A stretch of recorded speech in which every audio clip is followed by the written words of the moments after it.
What's up, y'all? This Exodus 1, aka Indigo Sky, aka y'all already know who it is. Triple Ranking. Um, hey man, y'all already know we about to do some reactions, about to react.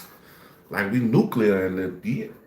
But yeah, man, shit. Y'all already know what it is, man. Um, wherever y'all coming in, like, hit the subscribe button and the little bell so you can get notified whenever you want to watch my videos. Um, Wherever you coming in from, please let me know. Like city, state, providence, country, sovereign, wherever you coming from, let me know, man. Like I said, if you on the ISS, the International Space Station, let me know you watching. So yeah, we about to get back into this Julio Fulio thing, but one of my favorite people to do it with is to react to is Hip Hop Buddha. So Julio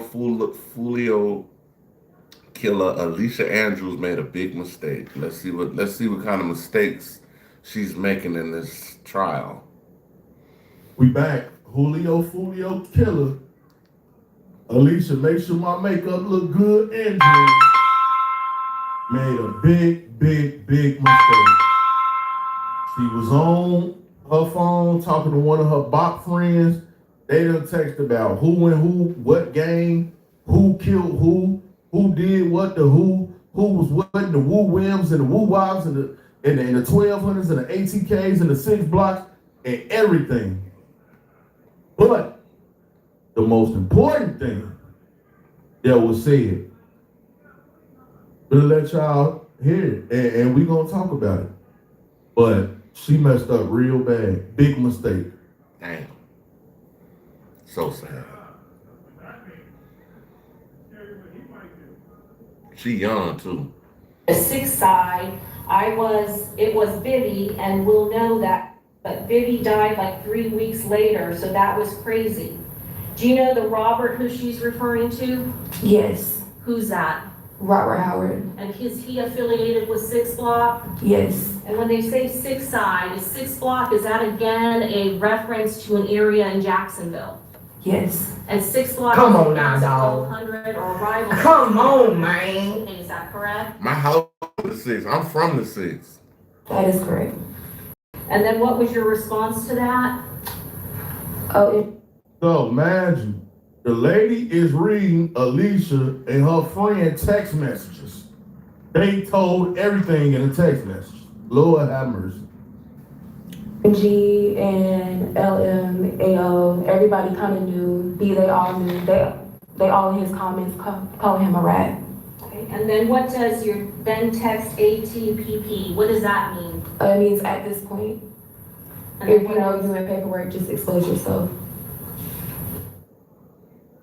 Damn. A peace plan for Gaza. For the plan to advance, Hamas must disarm.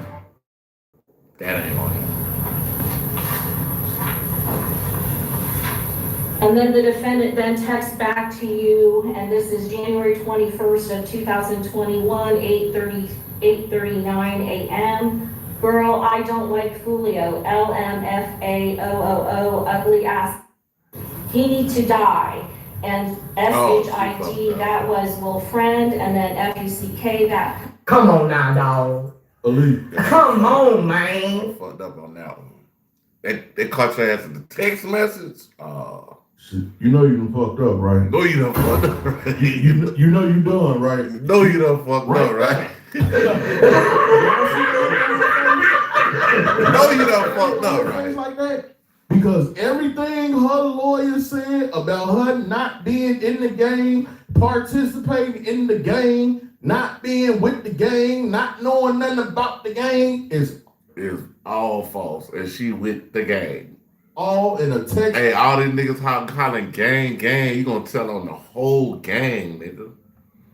Messages with her friend. But the biggest mistake she made was saying she don't like Julio and he needs to die. Damn. Come on, man. Girl, you should have took that plea. Come on now, It's over dog. with. Come on, man. Man, look, you ain't even cook right. God damn. Now, so this situation is what you call premeditated murder. They got you on the text with your friend in minute. That's you on her texting. That's y'all. See, if it's like spur of the moment murder, if it's spur of the moment, it's different.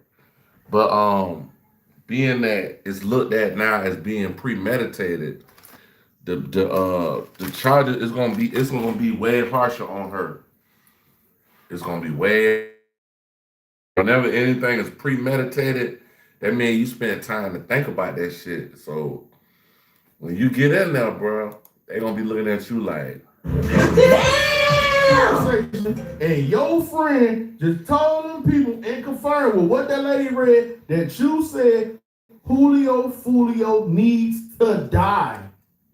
Now he need to get shot. Now he need to get beat up. None of that. I hate him. He ugly. They did it to my friend. He need to die. Baby girl.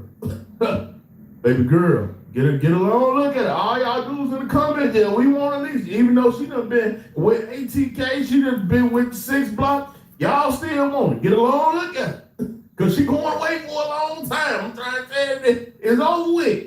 It is over with. You can't say you didn't know nothing no more. You can't say you weren't a part of the game no more. You and your friends telling all the game business. All of it. But let's get back to it. Code and SHIT, bitch, he shot me and my friend died, question mark, question mark, question mark. Yeah, I'm pointing out who did it. What's she Damn, saying? son. What's she talking about?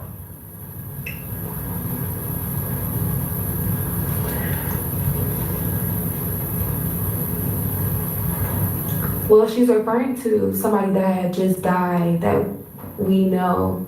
In this gang war? Yeah, we're basically just gossiping. Okay. We're I just understand talking that, about but who city was it girls. in this gang war that she personally knows? she know both Personally, sides. She know You're both saying that sides. you were talking about a friend that just died. Who's Will, that was the only person that we both know. Will at Rains High School, is that, or who else? That's it. Okay, all right.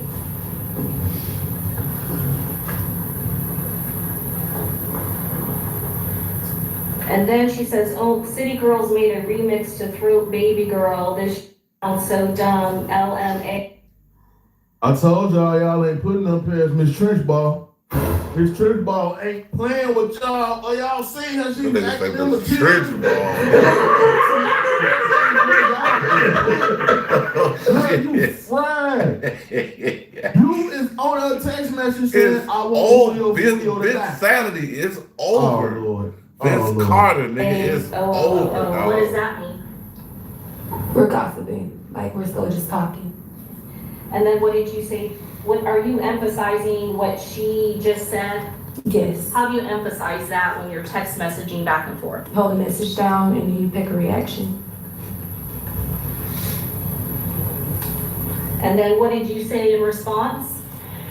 I can't stand me either. He screamed SF and OMG, kill a little friend. OH, nah, I would have slid. Cause he always Nah, said y'all that green. I would have dropped. Nah, he ain't green. He probably in heaven somewhere right now. Hopefully. But y'all motherfuckers green, dog. That bag on his BA head or came for one of his homeboys. Somebody gotta die. And yes, I need to listen to it. Yeah, I know it's a, like, why they got the same 3 people on another remix. And when you say he killed Will Friend, are you referring to the Rains High School shooting? Yes. And this is why you don't involve bops in street business. Now they done went to the phones. They got her saying that Julio Fulio must die. They got her friend saying, I can't stand the meter. I would have put a bag on his head. Woo, woo, woo. Oh, Lord Jesus. It's over with. It's over with. You know, pray for her. Yeah, it's Zero over. helps She me ain't make my coming home. business anywhere I want. She ain't coming home, but she Pray dead. for her. She dead, man. She dead out here in these streets. So all I can tell y'all to do is just pray for her. You know what I'm saying? You put yourself in this room. Remember the other day, she laughed, she was giggling, she smiling, had the makeup done. Now look at her now, defeated. Defeated. You know what? Well, Lord, was vibing to that bitch around here looking like. That game over like a month. Yeah, it's over. Yeah, it's definitely over. Game over. Her own friend Game over. is admitting she knew her boyfriend was in the game. She knew all about the gang stuff. Now you got text messages back and forth with y'all. Her friend ain't finna go drop a bag on Julio Fulio, and she just said that in the text message. She wasn't gonna kill Julio Fulio, she said Julio Fulio got to die.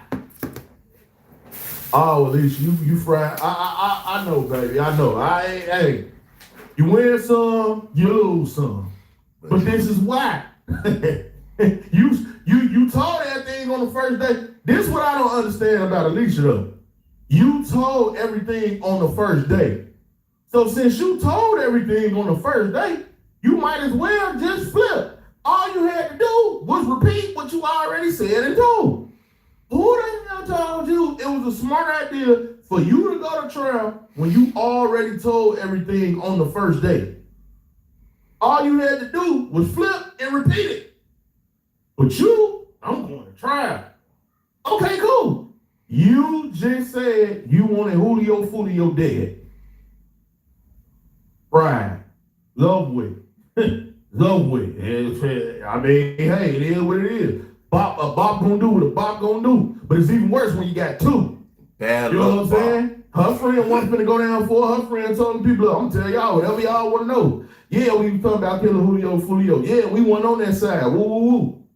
Crazy. And then what did you say down here? Why they got the same three people on another remix, we're talking about those city girls coming.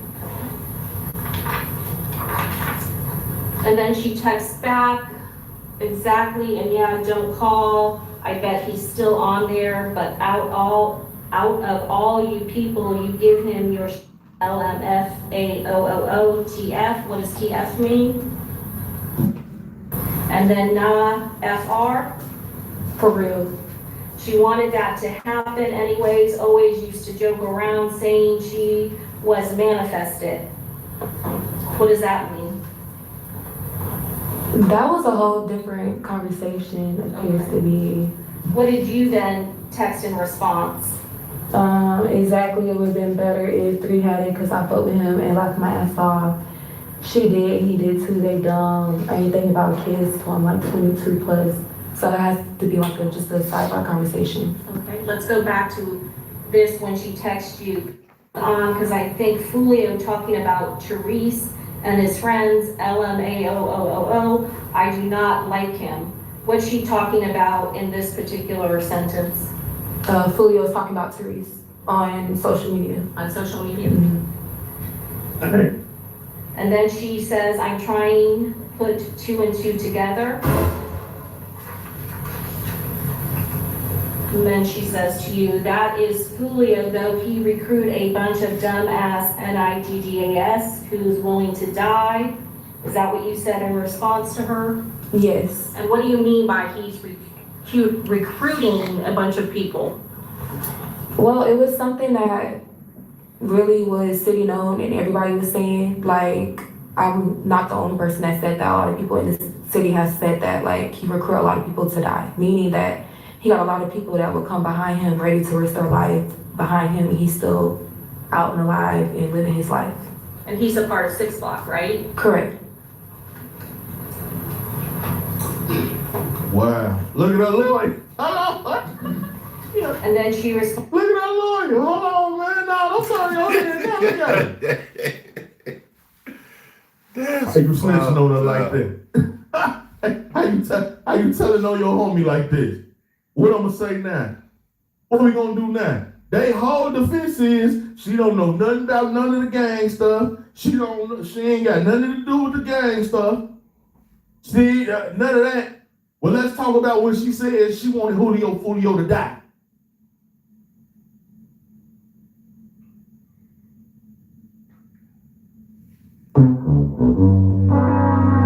Look at her.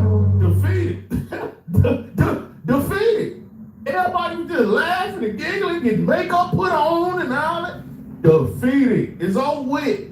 It's done for, bro. It's over with. This is why you take a plea. Yeah, this is why she should have just took the plea. She already had told on the first day anyway. I didn't understand that. You might as well should have just took the plea. She gonna get Now, life. She gonna you get finna life. She gonna get life in prison. Cause you ain't want to take your plea. When you told already. If you already told, why are you going to trial? Stupid. Maybe her lawyers ain't tell her that. Damn. I guess her lawyers told her they could fight. They could beat it, but you know they was vibing to the young and age. Game over. Game over. And I think this game been rigged. That man ain't got a good haircut. You know what I'm saying? Ain't got a good suit.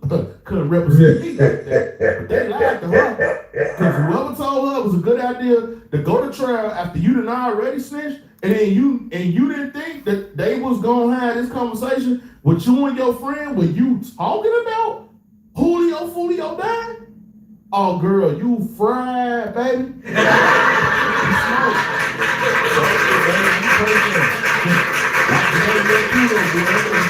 smoked.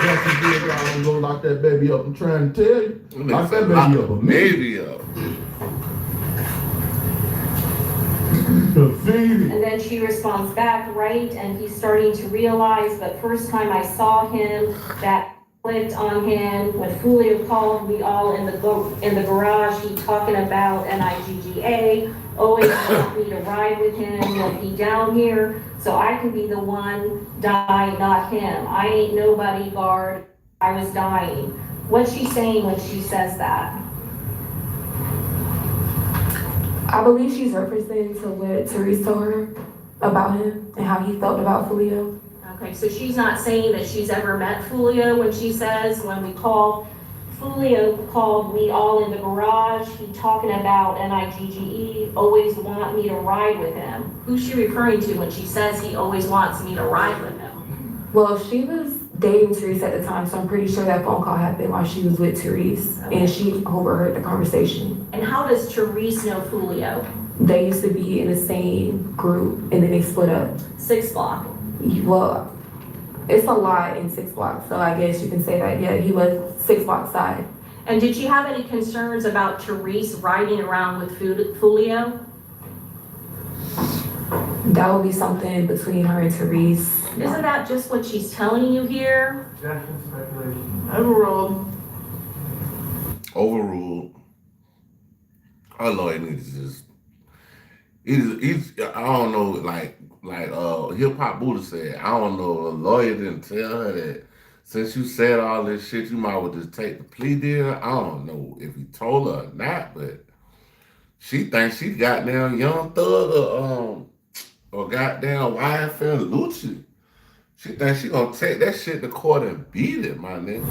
Well, yeah, if he's saying that he don't want to die and riding for him, then I would be worried. That was my boyfriend at the time. And right before that, you're talking about he's recruiting a bunch of people, right? Yeah. It was in direct response to that message, right? Right.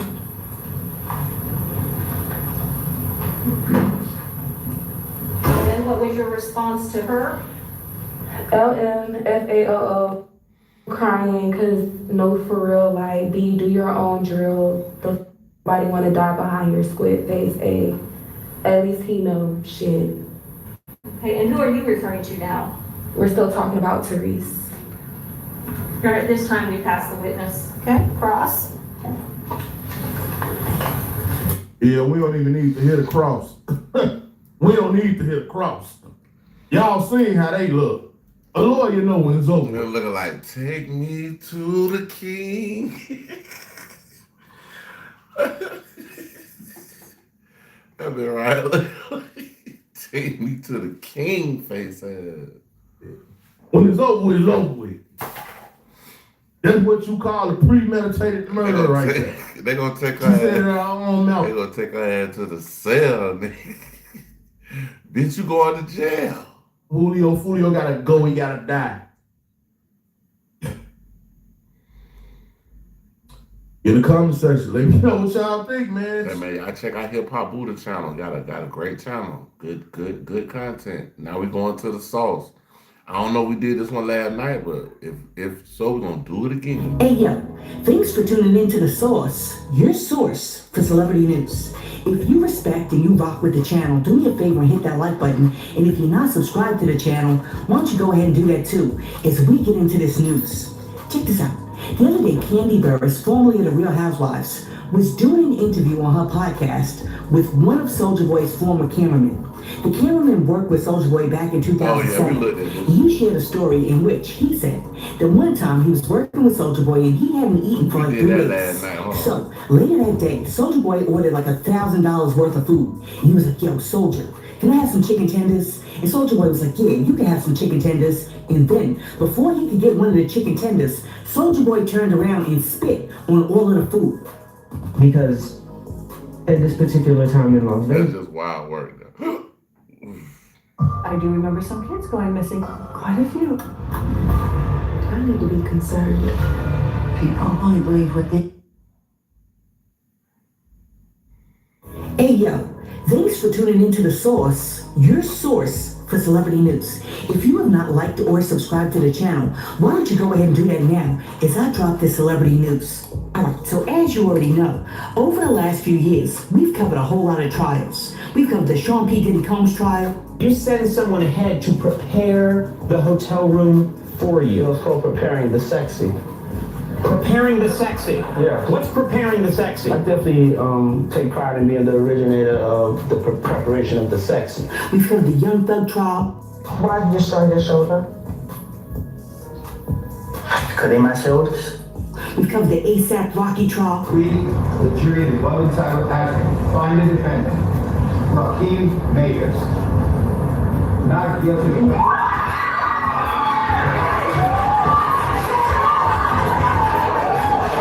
Damn, that nigga goddamn tackle this old lady. That nigga said, I'm going home.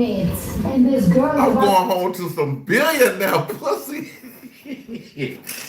I'm going home to my billionaire girlfriend, nigga. My nigga. Like, that nigga tackle Rihanna, goddamn. That nigga jumped over the banister and grabbed Rihanna. I'm fucking Like, beat my bitch, I'm going ass. home. Hello? The fuck? I'm going home, bitch. What the fuck you talking about, And bitch? we've also covered the trials and tribulations of rappers and celebrities, from Freddie P and Nicki Minaj to T.I., Dame Dash, and Wendy Williams. They real life purpose. And there's a lot of stuff with Danny Kane that went on. Man, you gotta go to day 26. And when you think of it now, because everybody like, oh, Diddy wasn't taking him serious. He was growing us. It's kind of like you're signing boy band groups and girl band groups because you like one or two of them and you want to see who's gonna go. It's nothing to you but a tax write-off, but you were really searching for a butt the whole time. So he was looking for my butt, chopper butt, everybody butt. I don't have a care in the world. Everybody but me. You don't have a care. Everybody Roger but that. me. Roger that. I think he went up there and just got the fucking talking. Innocent or guilty, criminal or citizen, that could get them anytime for any crime. Hey, look, if it's a, sir, did you see such and such and such, do such and such and such? Oh, wait a minute, only time, the only time. All right, so me and my cousin too. We caught those cases, two died. A lawyer said, well, you know, I can make everything go away if Tramel. Why admit to the after? Like, bruh, And I had to talk to, say, I take all the charges you got. And you can walk away free and put it on me. Goddamn right. Want to ask the authorities to give you a pass. Cause I'd be damned if they gonna come and motherfucking extradite me from here. you gonna hold that in all them damn time? All this damn time for 20-some years, you gonna hold that in? And it finally came out? A judge just shut down Wendy Williams' ex-husband's $250 million attempt to take over her life. Her ex, Kevin Hunter, filed this massive lawsuit claiming her court-appointed guardianship had become a weapon and punishment. He left this lady for a lady that I think she's from Charleston, but I know she was at least living in Charleston. The craziest thing is Charlemagne and her used to be on the radio back in the day, and Charlemagne introduced the lady to her husband, and he ended up leaving Wendy Williams, having a baby with this lady and everything. He alleged she was being confined against her will with restricted access to her phone and family. He even accused her guardian of mismanaging her finances and wanted to step in as her next friend to take control of the situation. But when Wendy herself heard about the lawsuit, she was not having it. She told reporters she had absolutely no knowledge of it and wanted him out of her life for good, saying, "I'm divorced forever."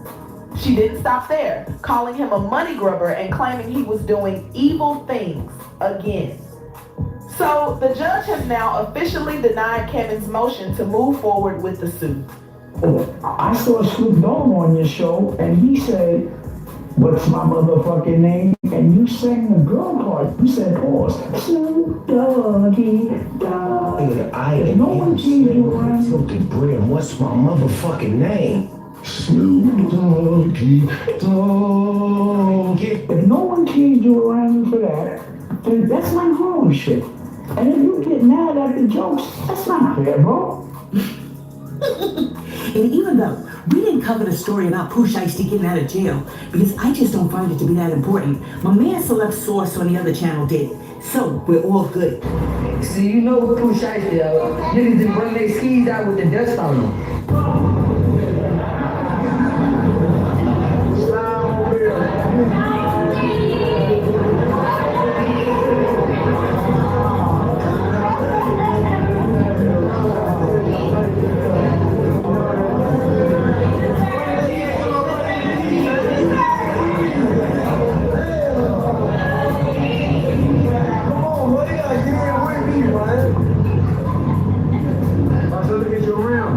But today, no matter what we've covered in the past, we've got to discuss one of the craziest trials of the year, which is the Brandon Isabel trial.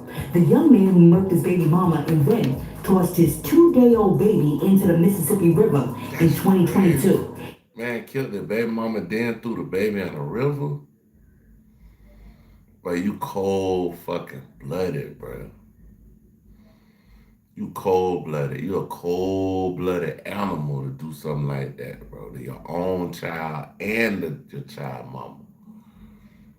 I mean, bro, if it don't work out, it just don't work out. Y'all need to learn how to let these females and females, y'all need to learn how to let these dudes go, vice versa. Man, I'm telling y'all, this is word from the wise. This word from old. Like, y'all call me old school, whatever. Call me Unc, just don't call me Pops. But yeah, man. Somebody don't want you, just move on, bro. Like it really ain't that damn serious. It ain't that serious. Just, if somebody don't want you, let them go. Like it's a million people. Like a million females. A billion. It's more female than men. Somebody's gonna come into the comments like Source. They found that Dusty A. Ninja guilty and gave him 3 life sentences on 2 counts of first-degree murking, in addition to aggravated abuse and aggravated kidnapping 2 weeks ago. So why are you talking about it?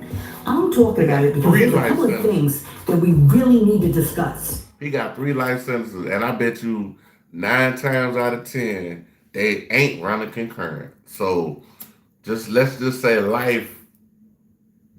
If they saying life. Because life in different cities is different things. So it could be life, like some cities life is 25 years. Some cities life is 20 years.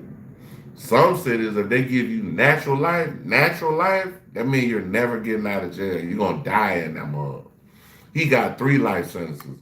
So let's just say hypothetically, life is 25 years. You're going to have to do 75 years. At least 70. They might knock off about 5 years. And if we discuss these things on a deeper level as a community, perhaps we can prevent 2 or 3 young ladies from getting murked 2 weeks from now, and a couple of young men from getting put in jail 3 weeks from now for murking their baby mamas. Alright, so where should I start? I'll tell you what, I'm gonna take us back to 2021 when this whole thing began so that we're all on the same page. Source, can you please rewind the tape and take us back to 2021? In 2021, a young black man from Memphis, Tennessee, named Brandon Isabel, is working at a FedEx office. But instead of going to the office and just packaging boxes, he's in the office trying to see how many chicks he can bag. Now, Brandon is already married with a child named Kingston, but he's estranged from his wife. So, he decides that he's gonna kick it to a chick named Danielle Hoyle, who already has like a 9-year-old son, but, she decides to swing the app. These two get together, and all of a sudden, she gets pregnant. Now, for the first few months of her pregnancy, everything seems to be all good, and he's like, yeah, I'm feeling you. She's like, yeah, I'm feeling you too, boo. But then, one day Brandon walks into the office, and he decides that he likes another chick that works at FedEx better. Because to him, Danielle Hoyle, who he already has pregnant, is like regular. But in his eyes, Artesia Stewart is a baddie. She's his dream girl. So he views her as a come-up. Over the next few weeks, he forgets all about that girl look like a goddamn a Fraggle Rock. That bitch look like a gremlin with some makeup on. What you got going on? What you got going on? The whole world is about Artesia. Artesia. And when Artesia eventually finds out that he has Danielle Hoyle pregnant because they all work at FedEx, she's like, listen, I don't know if I want to deal with a dude who has a baby on the way, so, I don't think this is going to work. And then he does man move number 1080, in which he tells her that he doesn't even think that baby is his. So you're on YouTube watching How to Make Popcorn, but did you know there's a YouTube music app where you can listen to podcasts? He tells her that he doesn't even think that baby is his. My name is Artesia Stewart. Where were you working back in 2021? And did you meet someone by the name of Brandon Isabel? Yes. Did he also work at FedEx? Yes. Do you see him in the courtroom today? Yes. Would you please describe something he's wearing? With the black and blue shirt and black tie. Now, did you actually meet Mr. Isabel at FedEx when you were working? Yes. And at some point, I ain't gonna lie, bro. I used to work out of factory like twice. The first factory I worked at, I ain't really see too much fraternizing. But the second factory I worked out, everybody was fucking. Everybody was fucking. At that time, from what I know, I mean, the managers was picking them off like they was at a fucking shooting gallery, nigga.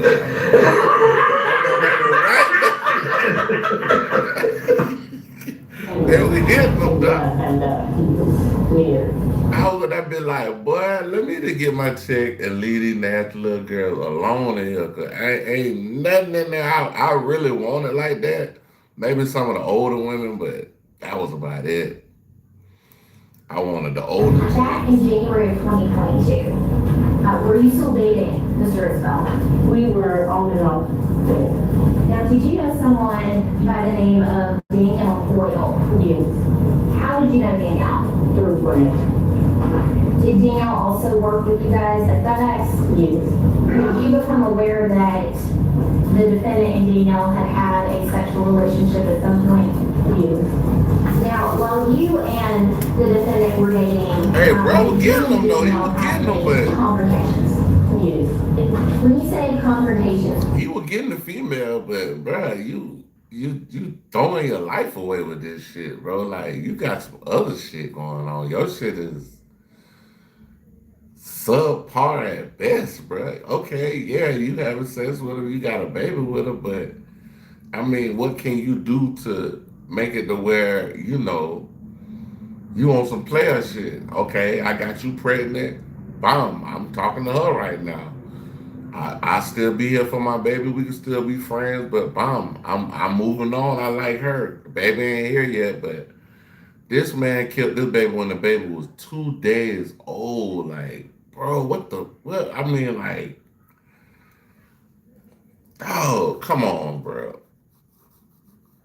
I don't know. Like, I got kids, so like, I just shit like that. I never could see nothing like that happening. Like me thinking like that in life, nigga, to do anything to harm. I don't even want to spank them. Damn near, you know what I'm saying? If I got to turn up and cut up and be on daddy mode and do that, yeah, cool. But I don't even my kids. They raised so good that I ain't got to even put my hands on my kids. Like, What are you talking crazy. about? More so of a he say, she say, confrontation type thing. Now, did you become aware during that time period that you were dating the defendant that Danielle was pregnant? Yes. And what did the defendant tell you about Danielle as far as the paternity of her baby? He wasn't sure if the baby was his or not. Did he tell? He ain't sure the baby is. Just own up to what you got going on, dog. That's your baby. You making love to this woman. This woman like you. You like this woman. Y'all making love. She ain't cheating on you.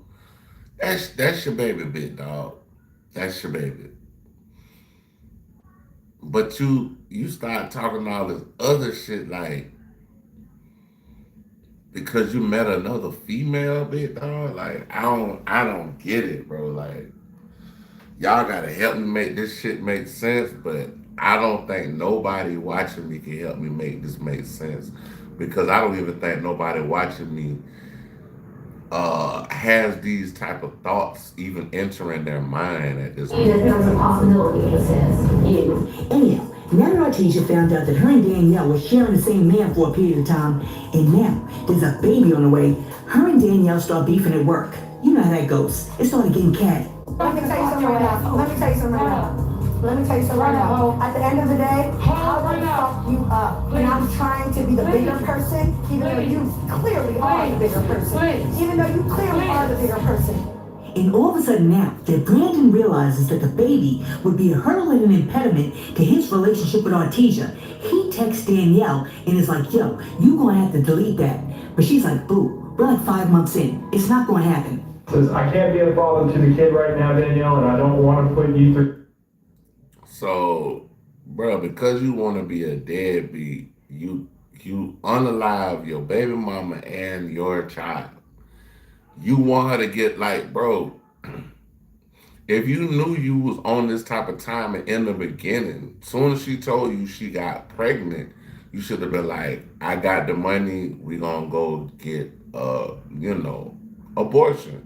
That's what you should have did instead of taking her life and your child's life. See, when people take children out of this world, they don't know what these children are going to be. They might be the next president, the next person that discovers something that's going to help the world.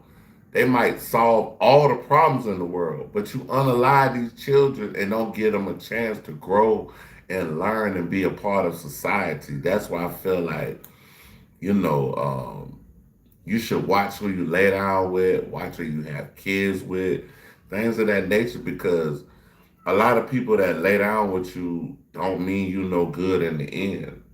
Look at how many people who get married.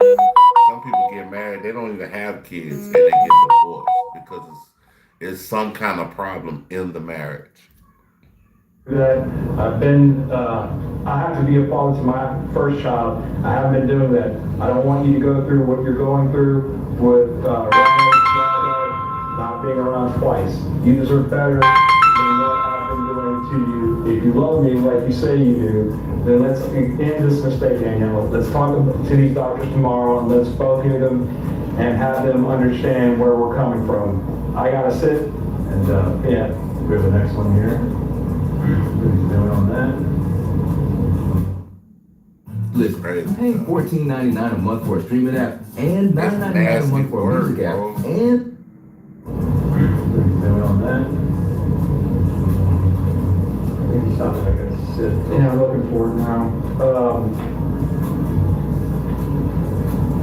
But yeah, I gotta sit back and find myself with no distractions. Like for real. I gotta find me.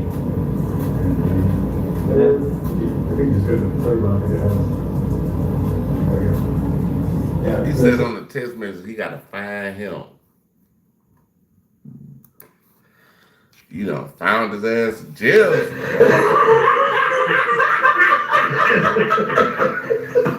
Put your hand behind your back. Brandon Bond, just stop texting me and go about your business. I don't need you and talking to them. They still not going to do it. I'm going on 5 months now.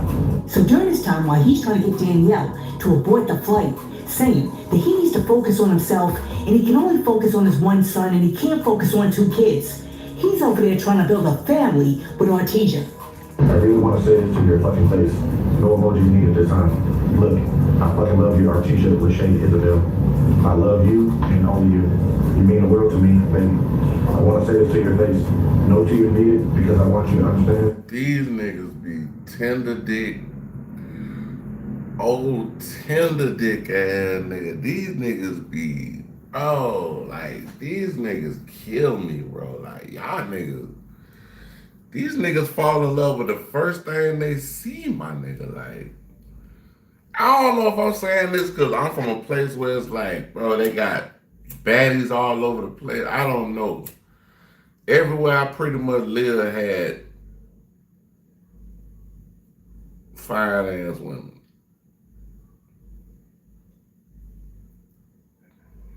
So,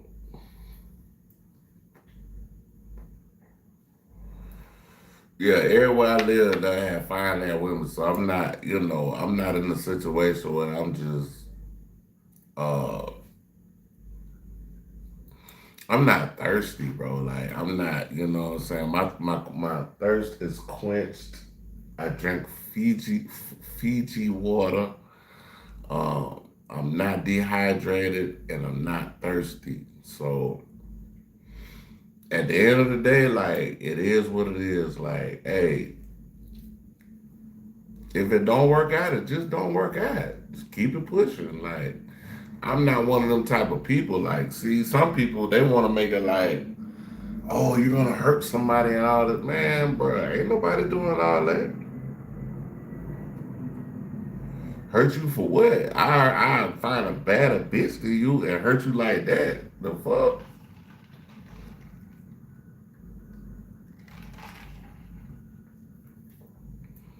Ain't no vagina in this world worth throwing your life away for. I will say that. Where this is coming from, my heart. This makes me look at women different. When I got with you, and we found out about the situation, I know it makes you look dumb to the world for being able to do with the baby on the way. But I heard the same thing from people when you were pregnant. People saying it was my baby. How do I feel? Why am I with somebody else's baby mama having sex, etc. But I tuned it out because I knew what I wanted eventually. It may have took me a long time to make the move, but that's only because I know how my heart is, as you have clearly seen twice. When I love hard, and it breaks me down to let somebody, that's why the world leave me. I envisioned it being us 5 together, like I talked to Tanisha about Kingston being. This whole shit is crazy, bro. This is like, this some of the weirdest shit I ever heard, bro. Like, you know. Come on now, dog. Come on, man.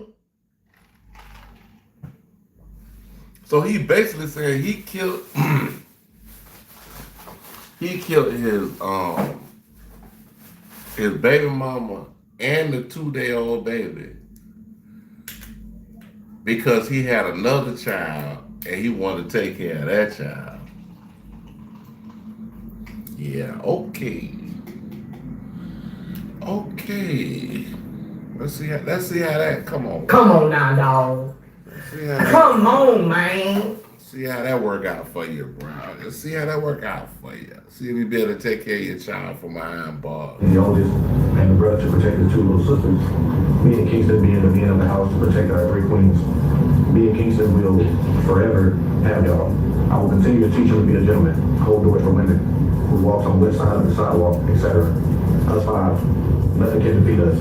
I have either full custody of Kingston or joint, so it won't be any, he can't come around. She'll have to deal with it how I have, but that's nothing I have to explain to her if I have my son because of court rights. And Danielle, time will tell, but if you're willing to talk to her like you say you are, then maybe that'll be a good start to something special for the baby. I would say talk to Danielle. She might be reasonable. Zaria, I wouldn't advise anybody to talk to her. The bitch dumb. But as I sat there, I thought about all of this. I would want somebody by my side to be a great stepmom and an even greater mother. I love when Kingston smiles at you and plays with you. It warms my heart. This man, wow, bro.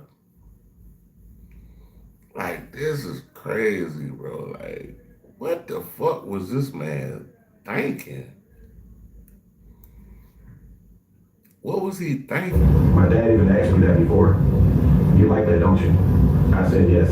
I hope you can look at the baby like that. I want to be able to call you later down the line while I'm at work to check on your and you say, oh, no, baby. Me and the girls just out shopping. Or me. Man, this dude gotta be the weirdest dude I ever heard of, bro. Like, you got no, like, you don't have a heart. You have no responsibility. You're just a sack of skin, bro. You killed your own 2-day-old baby, bro. Like, I don't even want to even hear no more of this shit, bro. Like, I'm good. Let me see what else going on out here. Let me see if I can find a Planet Press video that's older that we didn't do. Man, shit.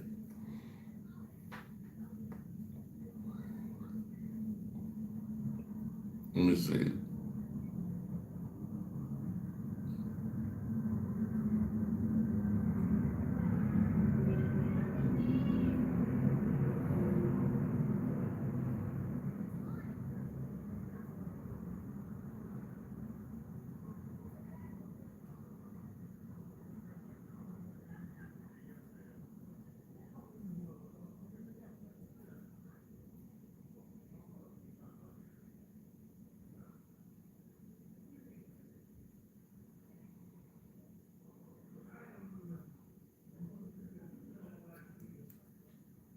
Okay, so since we was talking about what's his name, Younger Nation earlier,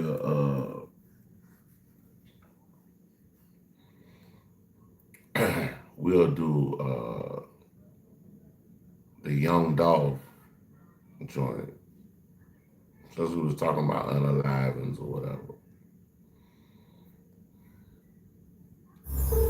Are we going? This is Panda Press. Yeah, I'm in a wreck. Who did you call? Okay, this is Panda Press channel. Panda Man, Press. let's keep it 100. Check This them Young Dolph trial, straight. Yeah, the Young Dolph trial, bro. That Still feeling like a setup. Shooter's already guilty. Cool. First degree murder and convicted felon in possession of a firearm. As the 13th juror, I affirm this verdict. As to the first degree murder, I sentence you to life in prison. But now they trying to pin the mastermind on Hernandez. Going ain't no kingpin. This man from Orange Mound hustling pills, barely getting by. Now he's supposed to be the one who ordered a hit worth 100 racks. Make that make sense.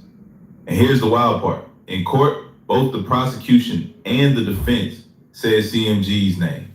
Not just CMG either. Yo Gotti's own brother, Big Jook. They saying he's the one who dropped the bag. They even so Jook, Jook put the bag out on Dolph. You know what I'm saying? So yeah, it's like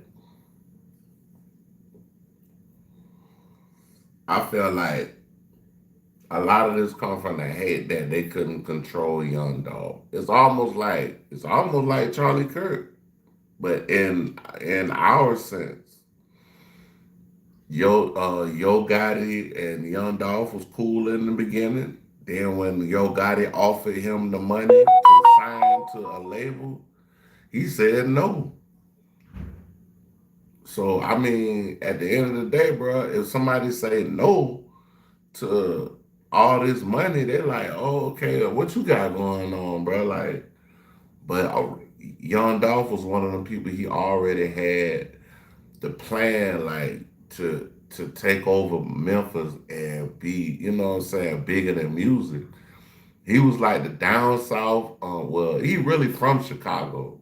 Like we'll put that up anyway. Young Dolph was born in Chicago but raised in Memphis. But if he was able to do that right there, he would have been like the down south Nipsey Hussle as far as helping the hood. And he already really was like that. But fucked up and got killed, man. Brought up Gotti himself by name in open statement. So let me ask you this.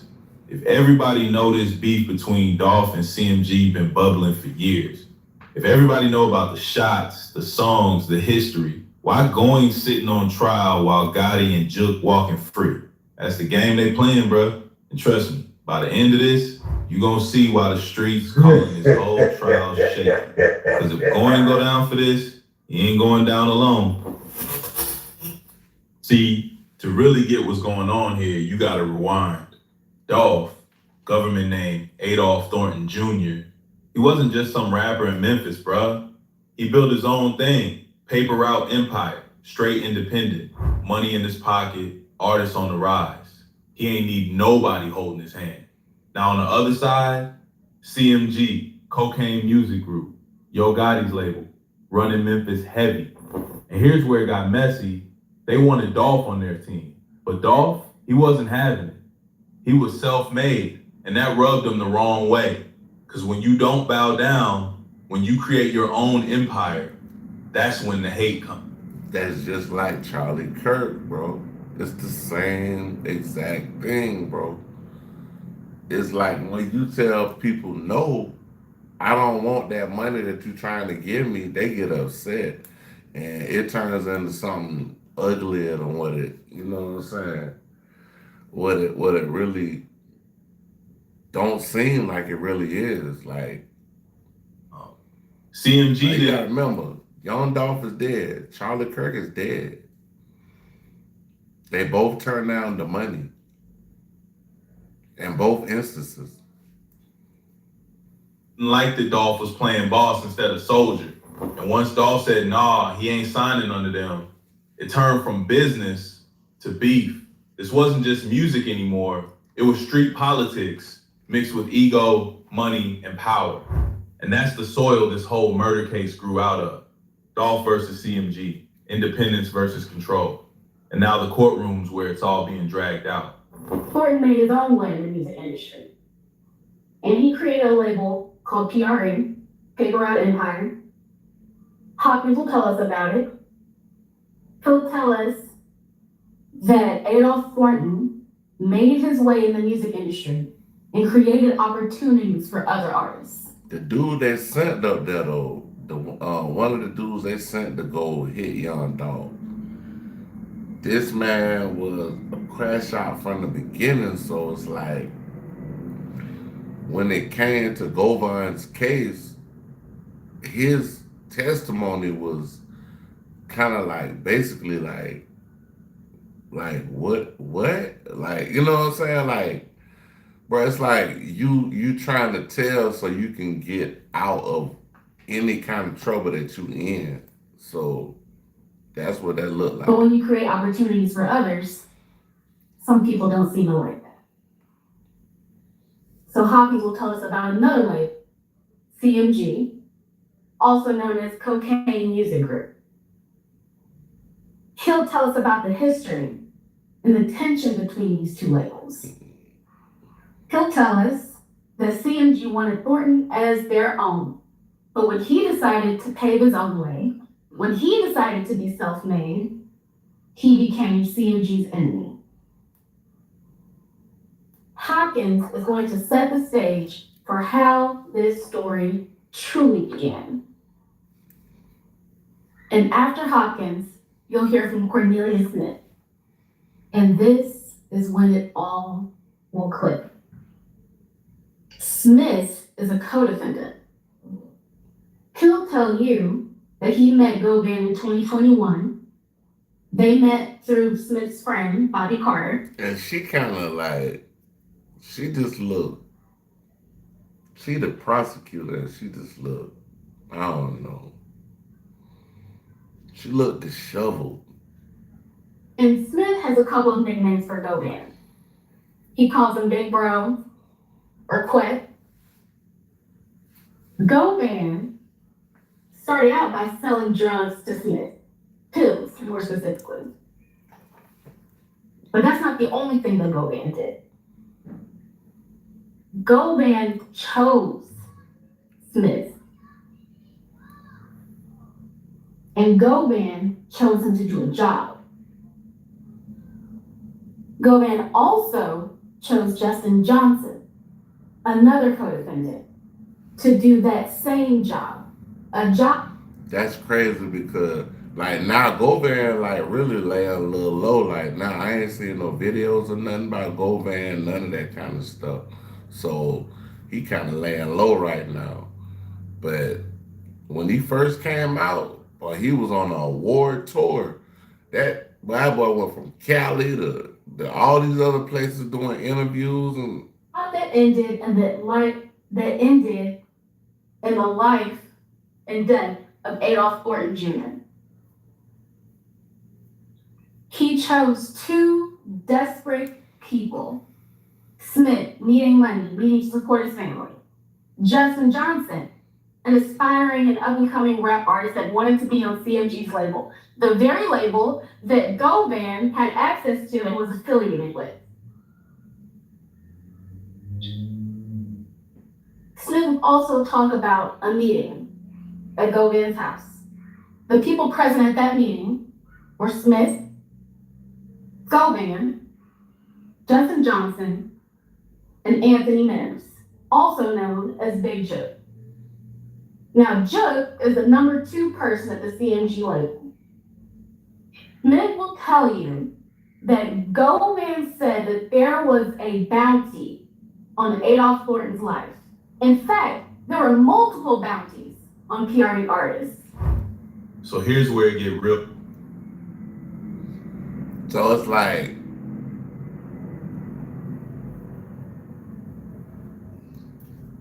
messy.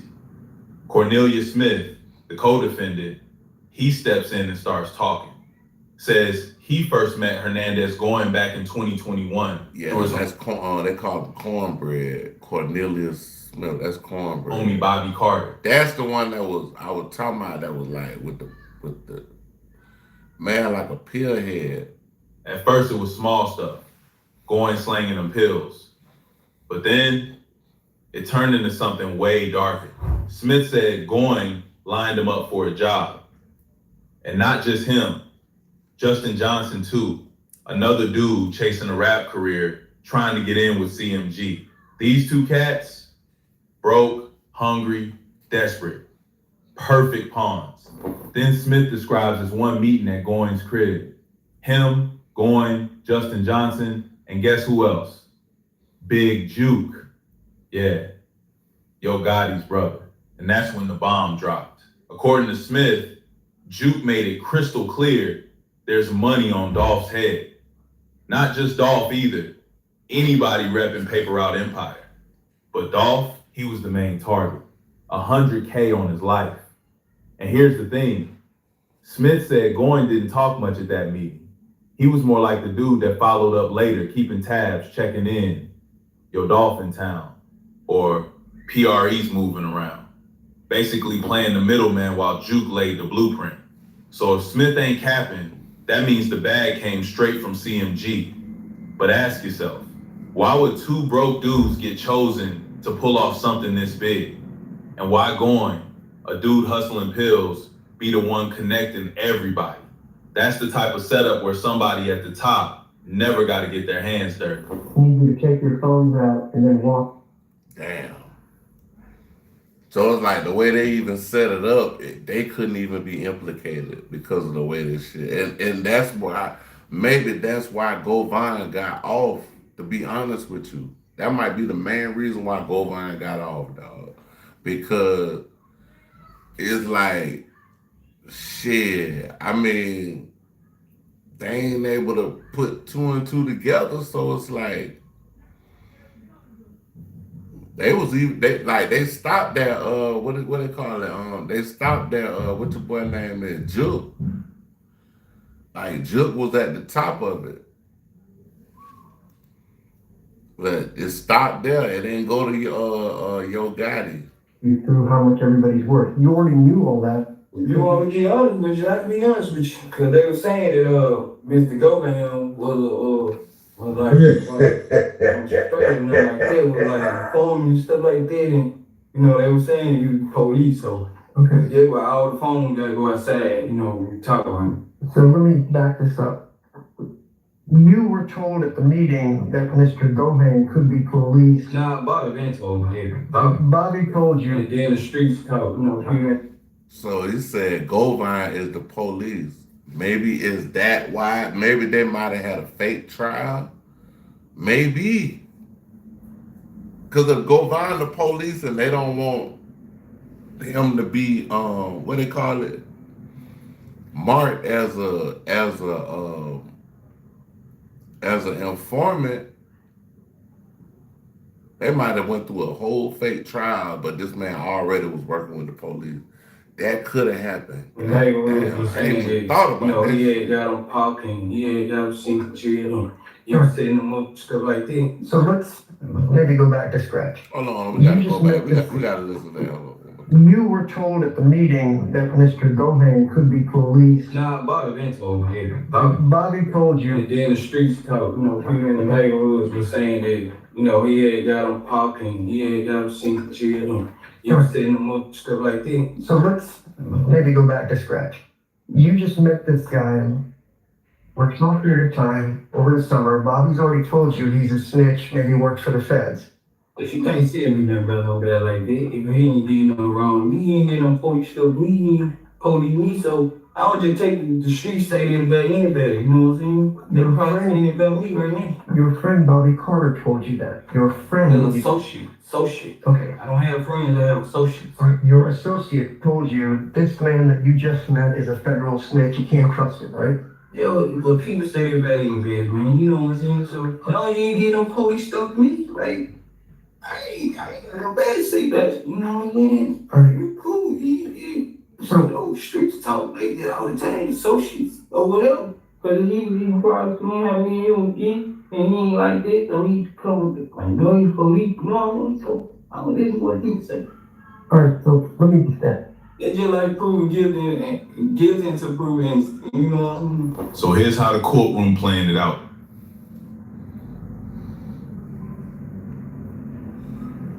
I'm a grizzly bear, a walking mountain, and you have me stuffed into a screen so small I look like a beefy house cat. I belong on your TV.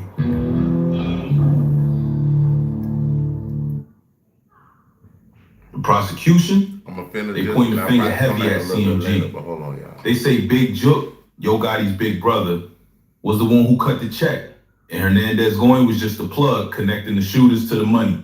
But then you got the defense, and honestly, they came out swinging. Instead of keeping it safe, they flat out said, if y'all know Yo Gotti and Jook the ones who paid for this, why my client sitting here alone? Why they not on trial?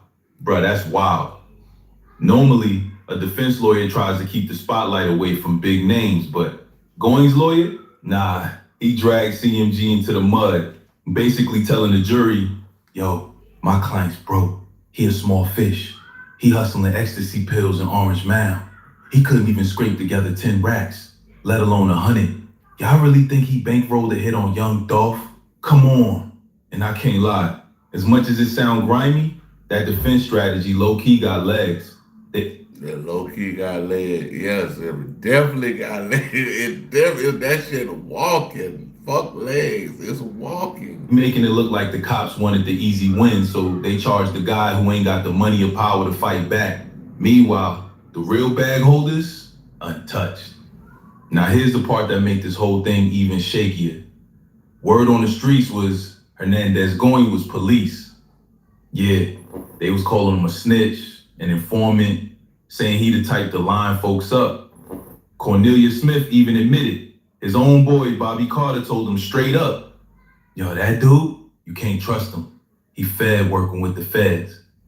But Cornelius brushed it off, said Goin never did nothing to him, so he ain't believe it. But think about that for a sec. If everybody in the hood think you police, why would anybody hand you $100K to knock off Dolph? Why would Big Jook even let you in the room?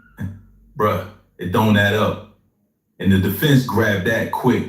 They like, so y'all really expect the jury to believe that CMG, the biggest label in Memphis, picked the dude everybody thought was a snitch to be the mastermind of this?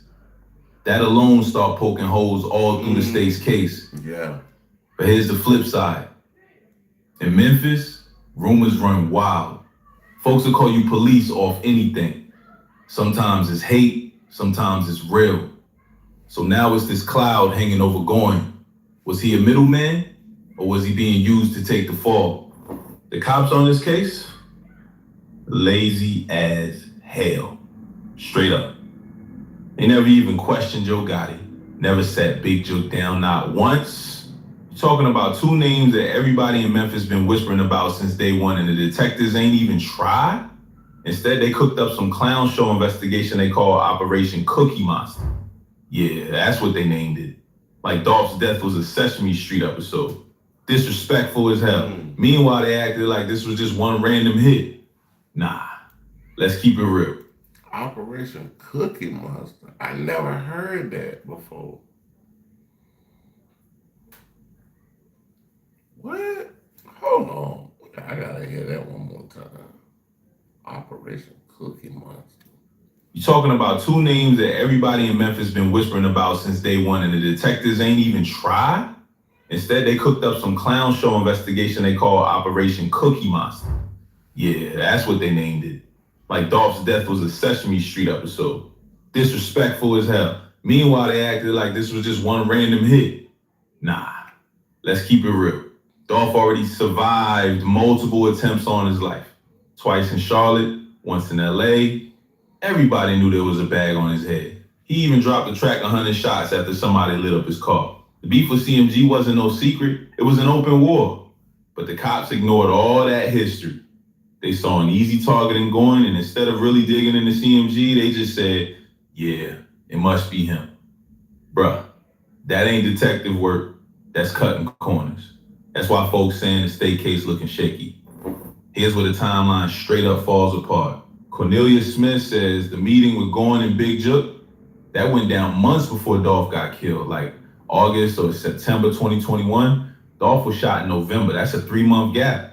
Now peep this. Between that meeting and the murder, ain't nobody calling Goin. No check-ins, no updates, no nothing. Then on the morning of November 17th, it wasn't Goin who made a move. It was Justin Johnson hitting up Cornelius like, yo, I got a car, let's slide. They wasn't moving off no mastermind plan. They was literally riding around looking for somebody. And when they spotted Dolph's car, boom, they fired. That was it. And what they do after? Dumped the getaway car right across from Goin's house in the middle of the damn street. Like, bruh, if Goin really masterminded this, why the hell would they leave the car right at his doorstep? Nah, I heard him say that also. He said that himself. He was like, go Vine. He said, nigga, if I order somebody killed or whatever, if I told some little young people, folk, hey man, hey, go do something to this nigga right here. Why would I tell them to bring the vehicle that they did it in right across the street from my house? Like that. Now that right there, that's a game changer. Who do that? I had a hit set up and I told them the car that you did it in, park it right across the street from the house. That's not strategy. If he did that, he either that damn stupid or it like he don't got nothing to do with it. So I see why he free. Gee, that's sloppy as hell. So the defense is like, look, if y'all claim he the brains, where's the proof? They ain't call him before, they ain't call him after. He ain't helped with the car, he ain't helped with the escape. All you got is rumors and weak connections. And when you put it that way, it do sound shaky. So the state just told you to your face that Mr. Govan picked out 2 desperate people. Cornelius Smith, if you are to believe it, says in his statement, I just happened to be going by Fleck's house, Govan's house, to buy some ecstasy pills with my girlfriend. Joke happened to be there. The YouTube Music app has ad-free playlists just for your ears. And your fingers. Try 1 month free. Happened to be there. He doesn't quite say a word. Juke says there's a hate on everybody, and I got you. And Juke says, take the phones outside while I talk to you. Assuming you believe any of that's true. And the reason I ask you if you think any of that's true is the police never went to question Juke, aka Anthony Gibbs, or Yo Gotti, or any of the people with CMG. Never once even tried to do an interview. So this is as plain as day. Joke said do it. Quite didn't say anything. Quite lives in the poorest part of Memphis in Orange Mound, sells a few ecstasy pills to make a living, and hustles with some sports gambling. He's a nobody, and that's why I asked you about the Peters. He's a throwaway that they can blame. Why did they not call the Joke or anybody else with CMG? Ever. Now, Joke ended up getting killed in 2024, 2.5 years after the fact. Never arrested, never talked to, never interviewed, never pursued, never surveilled, nothing.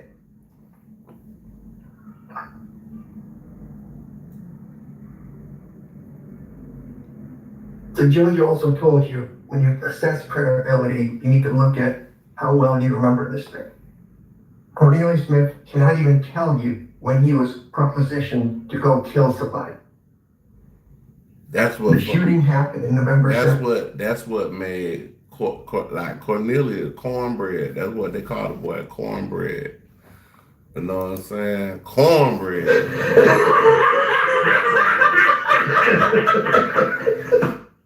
You know, that's what he got up there and told them, and they was, you know, they was looking like, this ain't, you know, you're not even credible. You're not credible. Like they don't like. We don't believe you. You need more people. So that's basically what they were trying to say. 2021. And the best the police can say is that the meeting where just randomly happened, as Cornelius himself has said, was sometime between August and September, 3 months prior to the shooting taking place. 3 months. He will tell you there's no plan. All he was told by Jerk was there's a price on their heads. And that's kind of funny because when the cops, if they testify honestly, will tell you there have been multiple attempts on Mr. Dolph's life. Twice in Charlotte by other folks and once in Los Angeles. Everybody in Memphis knew there was... He got shot at 100 times in Charlotte. That's why they got that song, 100 Shots. The price of their heads because there was a war between PRA and CMG. They were shooting each other. Yo Gotti's car was shot up here. The song 100 Shots came up after one of these things. There's a rivalry going on and people are shooting. The police went through this. They know this. They also pulled YouTube videos where people are openly threatening to kill them. It's in their slideshow. You know what they call their investigation? Operation Cookie Monster.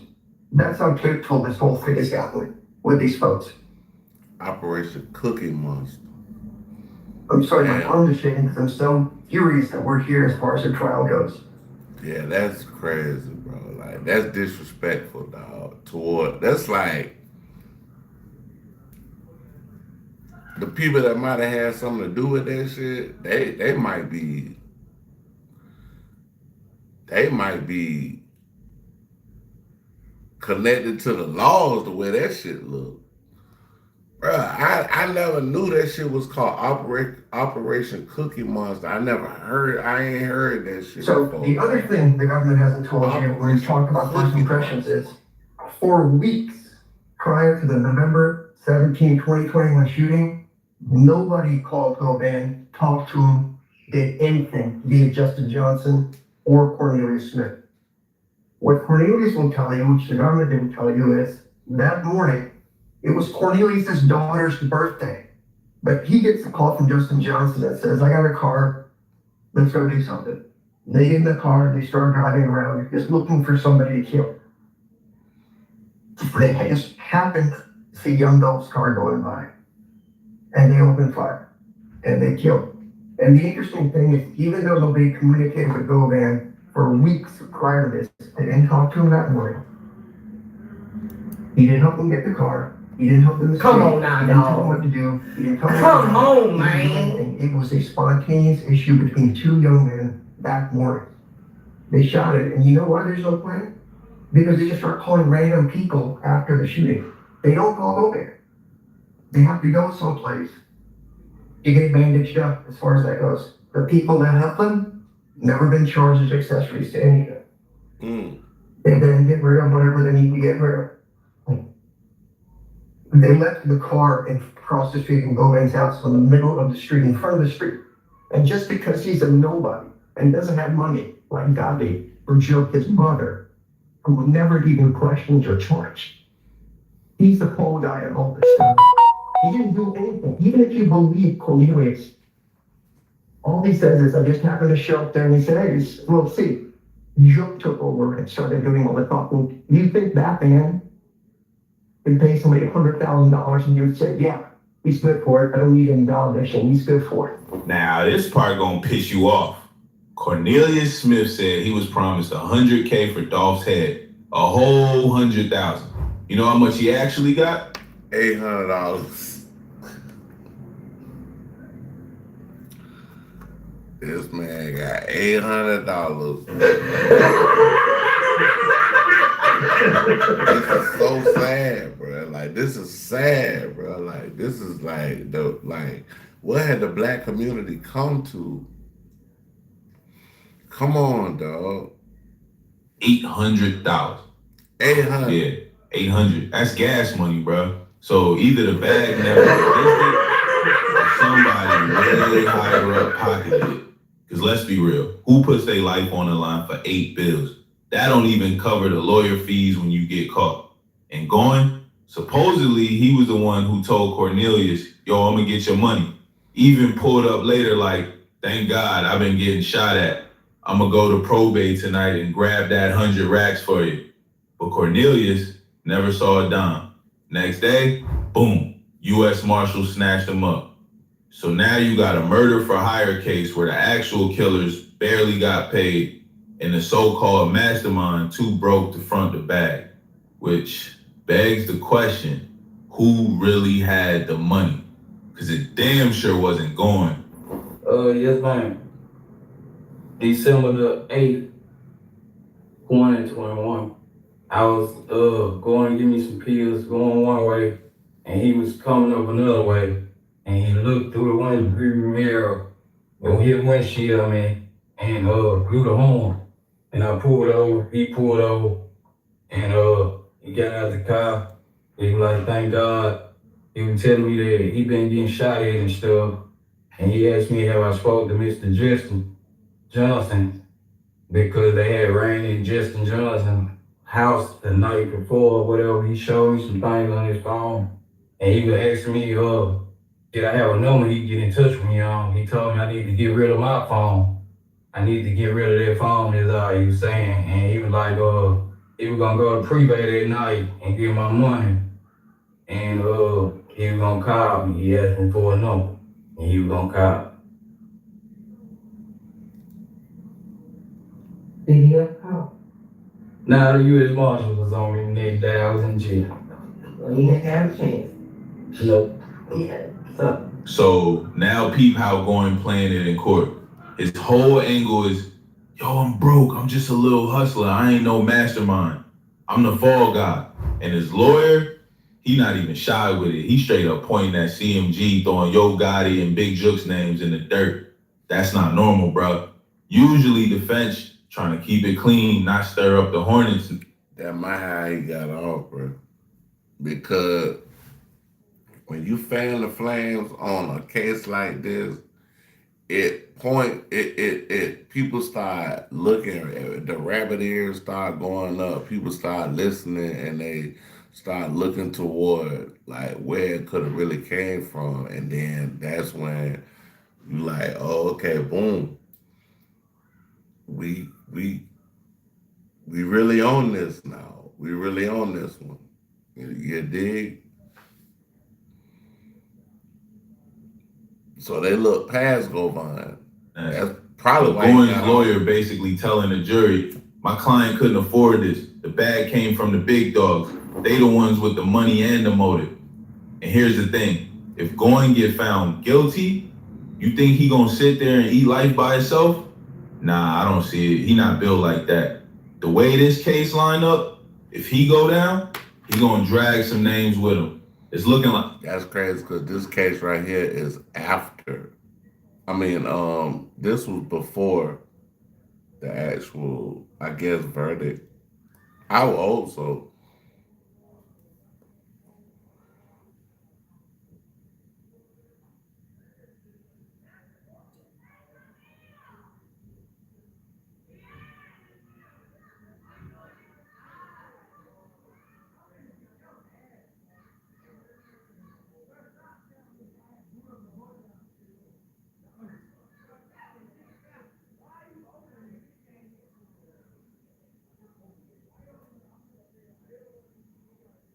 We're gonna do trap more raw than that last one. I'm come back. For the plan to advance, Hamas must disarm.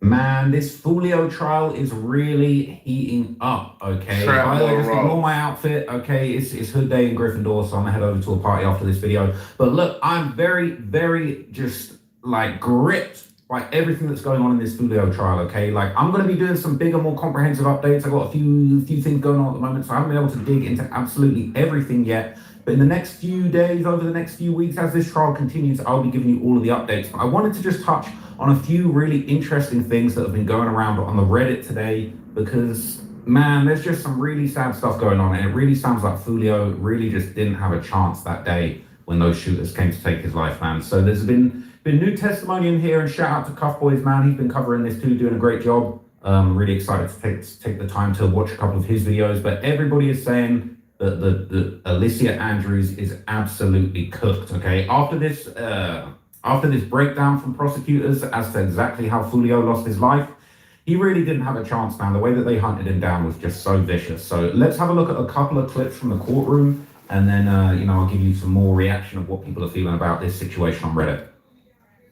Carefully planned and now we're orchestrating. Unable to run, unable to dive or even duck, basically caged in the front seat of his car. He was basically a sitting duck. They moved rapidly into their pre-planned position, into their firing location, and then they immediately unleashed a hellish onslaught, affecting a precisely coordinated violence of action, sending a barrage, a wall of hot lead, crashing into the only barriers between Charles Jones living and Charles Jones dying. Those barriers, the automotive glass, the sheet metal at the front of his Dodge Charger, which were absolutely no match for the high-powered 5.56 and 300 blackout caliber rifle rounds, which were now traveling at him, directed at him at thousands of feet per second. Each one of them carrying over 1,200 foot-pounds of energy, directed specifically at Charles Jones. A Glock 9mm handgun was being utilized by one of these conspirators, a handgun that wasn't just... Oh my God, they put a switch on it. I forgot. A semi-automatic handgun. It had been converted to a fully automatic hand cannon, and now it was running wide open, dumping all 30 rounds of its magazine through the front end and the windshield of that Dodge Charger. All of that gunfire filling the dark, early morning hours with booming concussion and bright, flashing muzzle flashes as these high-pressured and high-powered rounds flooded the atmosphere in front of that Dodge Charger. He's really painting a picture here to show the jury how gnarly this was. This is crazy. They put they had the switch on one of them. I guess one of them had a handgun. And this was a...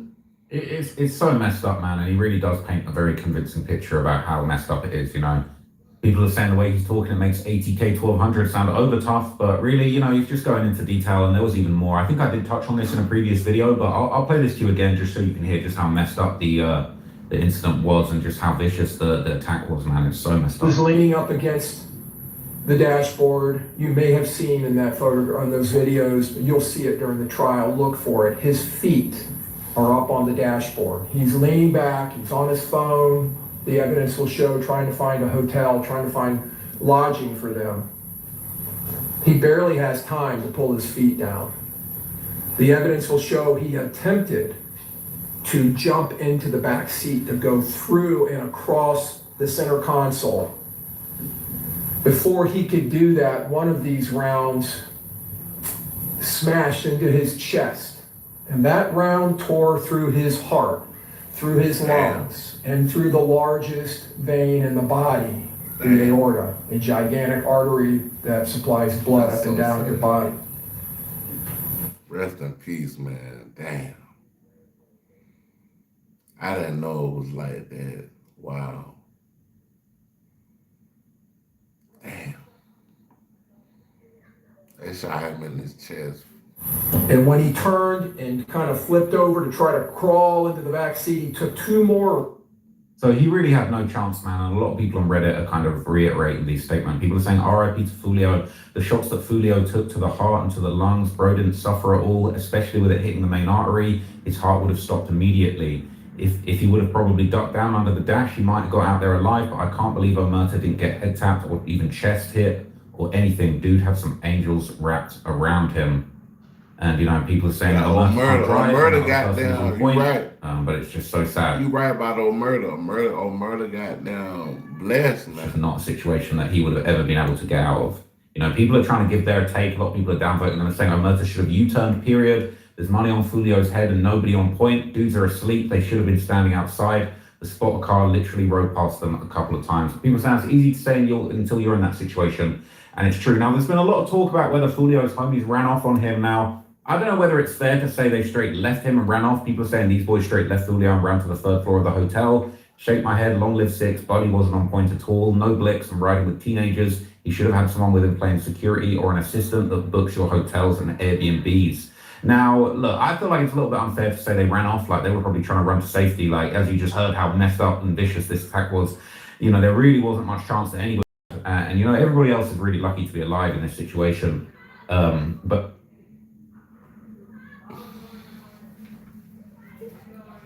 they just had one man they wanted to get. It is just super sad. One man. Basically saying, they couldn't do nothing. Six was already dead in the backseat. They got to think about themselves because they were shot as well. They were looking for help. Six wasn't responding. He died on the scene.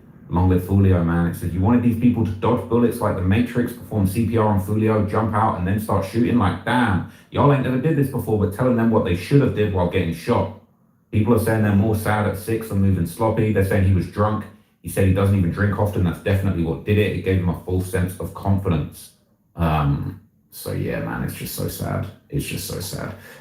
There's been more analysis of that same picture, and I'm pretty sure that this is actually also alongside it a picture of the blood spatter on the floor. So I know that I believe one or both of these guys was actually shot. So that just goes to show, you know, they're really not in their right state of mind. They're really trying to save themselves. And at the end of the day, after Fulio passed away, you know, they got to do their best to try and save themselves. And it says, yeah, they went to the 3rd floor. They knocked on doors to get help because no one was in the lobby.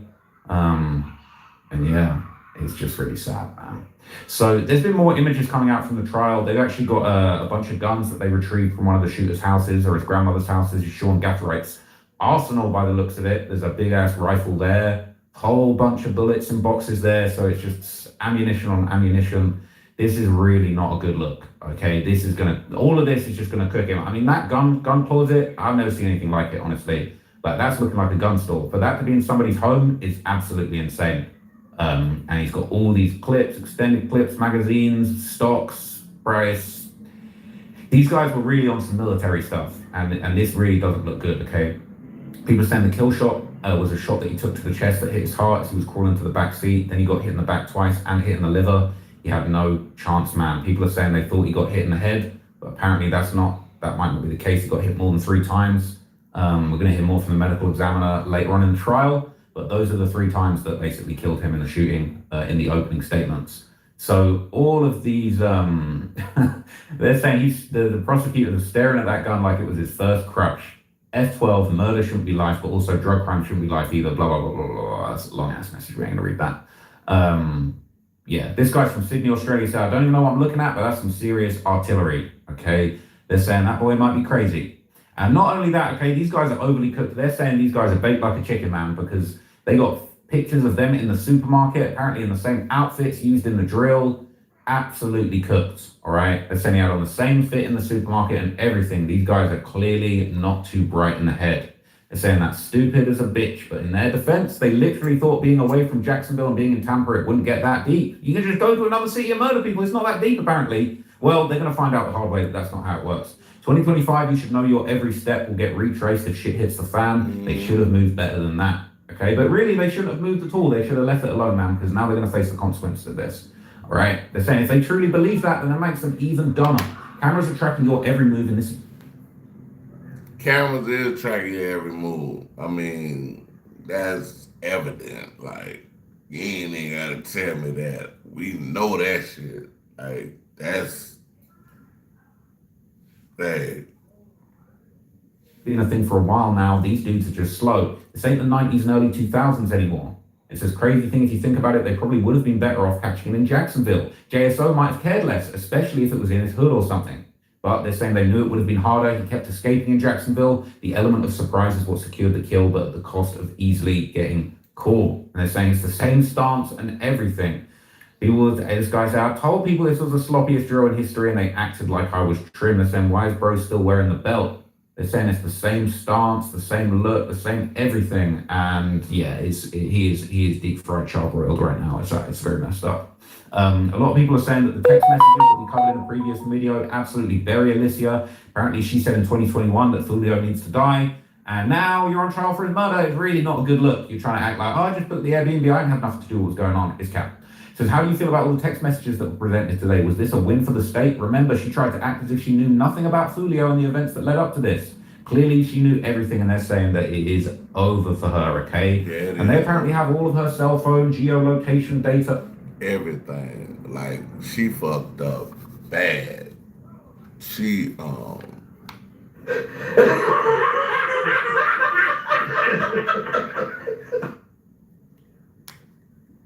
her shit is the worst. For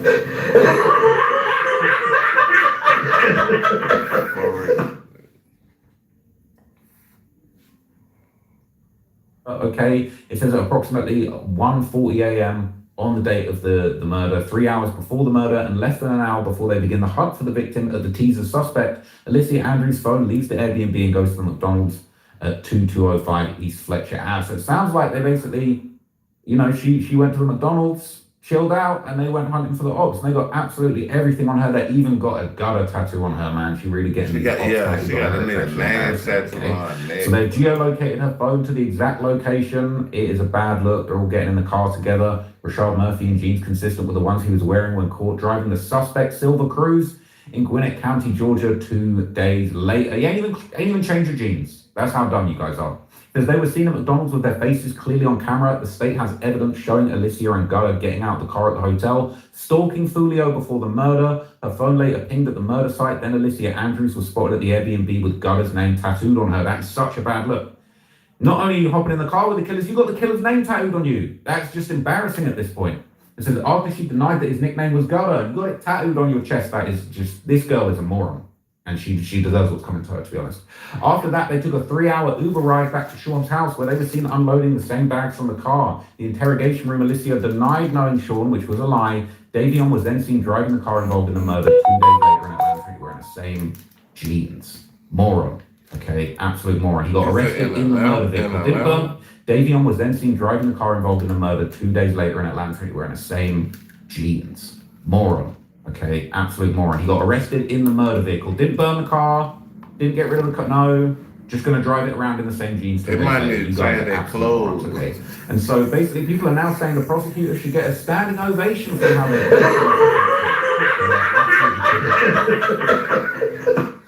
they might need to change their clothes, bro. Change the clothes. Take a shower. Go get in there, get in the shower, brush your teeth, wash your ass, all that, and then change your clothes. And everybody's saying that the judge is seeing right through their BS. Okay, the judge already knows it's BS. This is just the second day. She's overly cooked. Now, something that is interesting. Okay, Julio's mother was in the courtroom. We saw a picture of her earlier on in the previous video, and she actually went live and gave some of her thoughts on the trial. After day 2 actually ended. So let's hear some of what Julio's mum was saying. So first off, she would basically touch on how the defense's whole initial claims have been completely contradicted. She basically recalls the opening statements from the defense, which claimed Alicia Andrews was just going on a trip with her boyfriend, didn't know any of these gang members, didn't know what was going on in the streets. But then those text messages basically cooked her. So Julio's mum kind of gives her thoughts on that here. It's not the best audio, but hopefully you can still hear. And what y'all think about the text messages? The best companion for your fantasy team is Fantasy View. Tracks. Because an opening statement, in defense opening statement, They say that the girl, don't know no gang members. She don't know none of them. None of their friends. She don't know nobody that's affiliated with him. She don't know none of that. She just. And I don't know if y'all know, like, today, this might be, when this video came out? 10, I can't see the hour, 18 hours. That's what, I guess that was yesterday. It looked like 18. So that was yesterday. But today, she fucked up. Like, you know you going to jail, right? You know you're going to jail. Simply going on a trip with her boyfriend. Okay. But it's some text messages came about, right?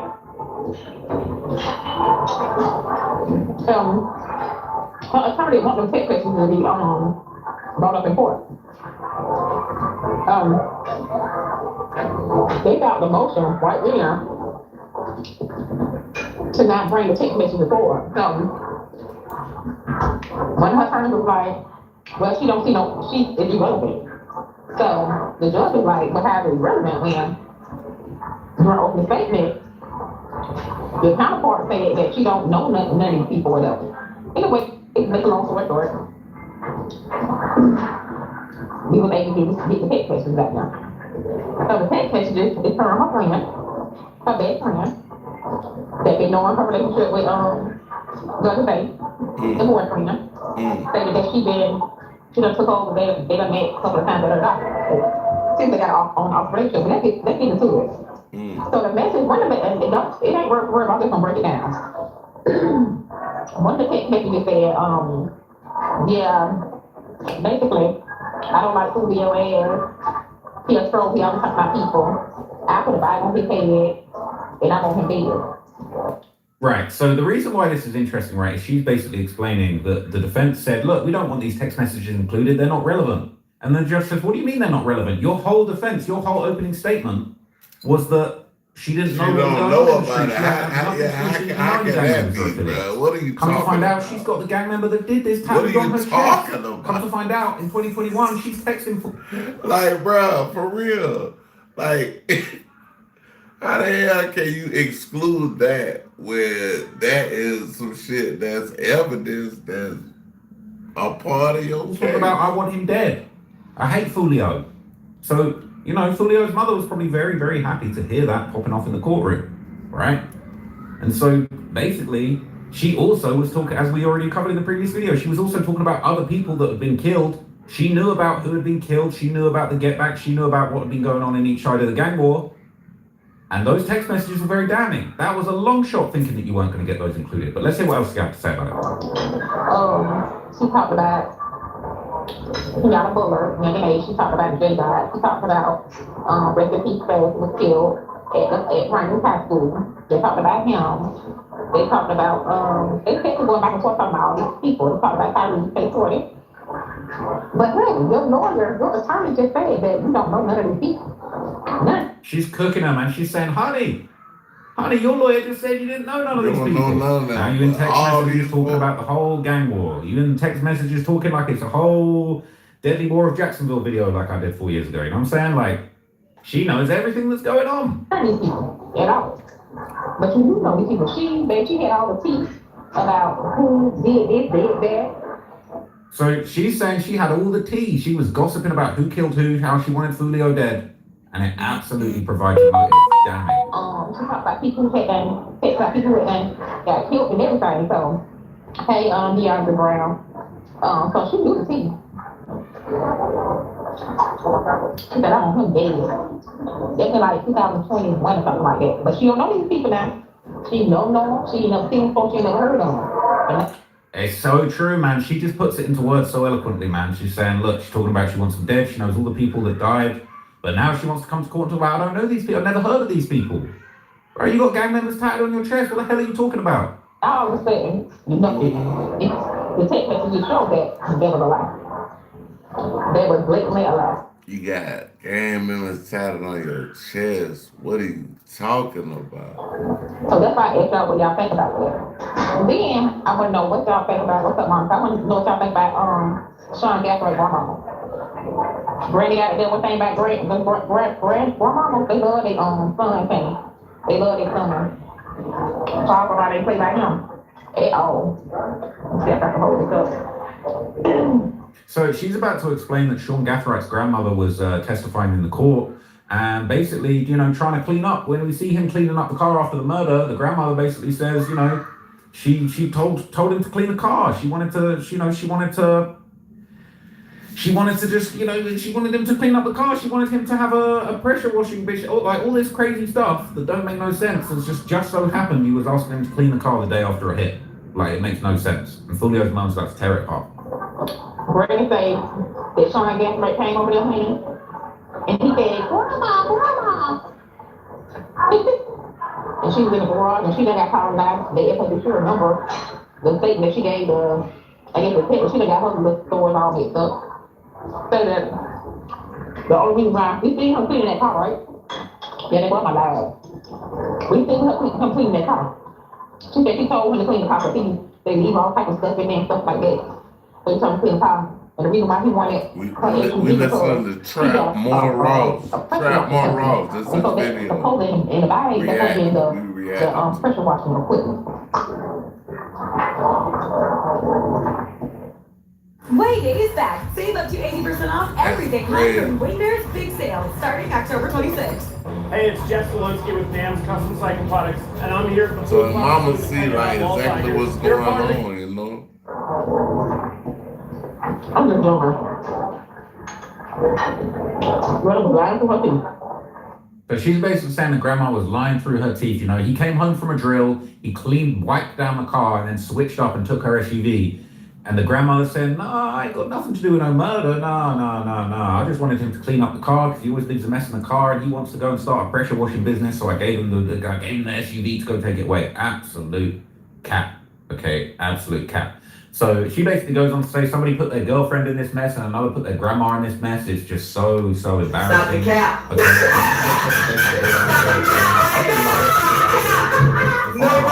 And that relates to the grandmother again, all right? So listen to this. So I wonder what the mama gonna say. Cause remember, let's back it up.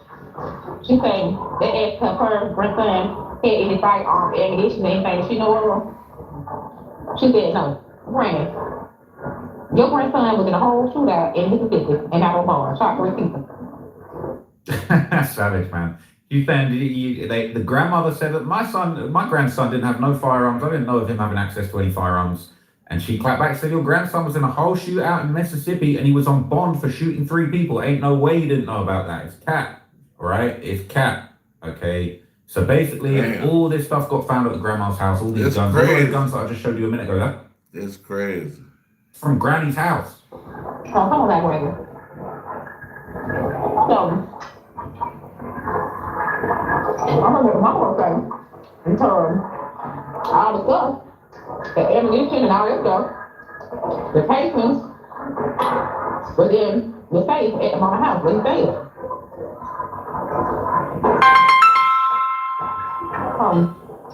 What's up, Jason? Jason, you see grandma?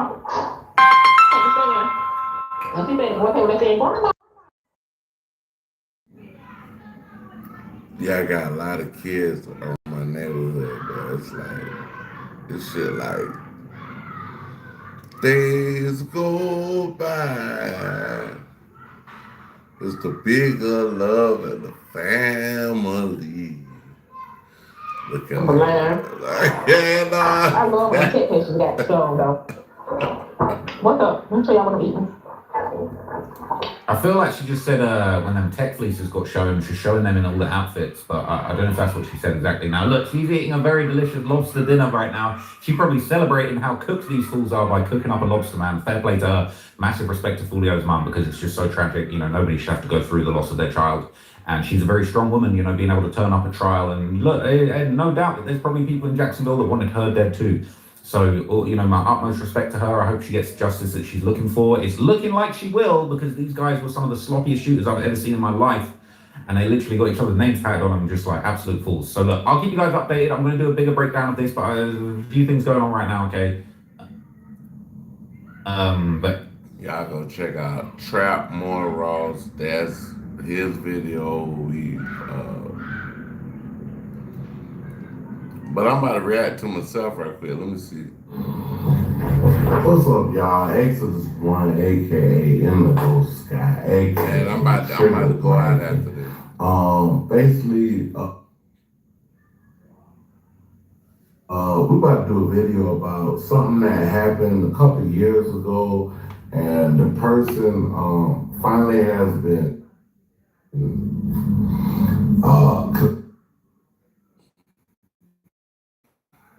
And we're gonna do another video. Let me see.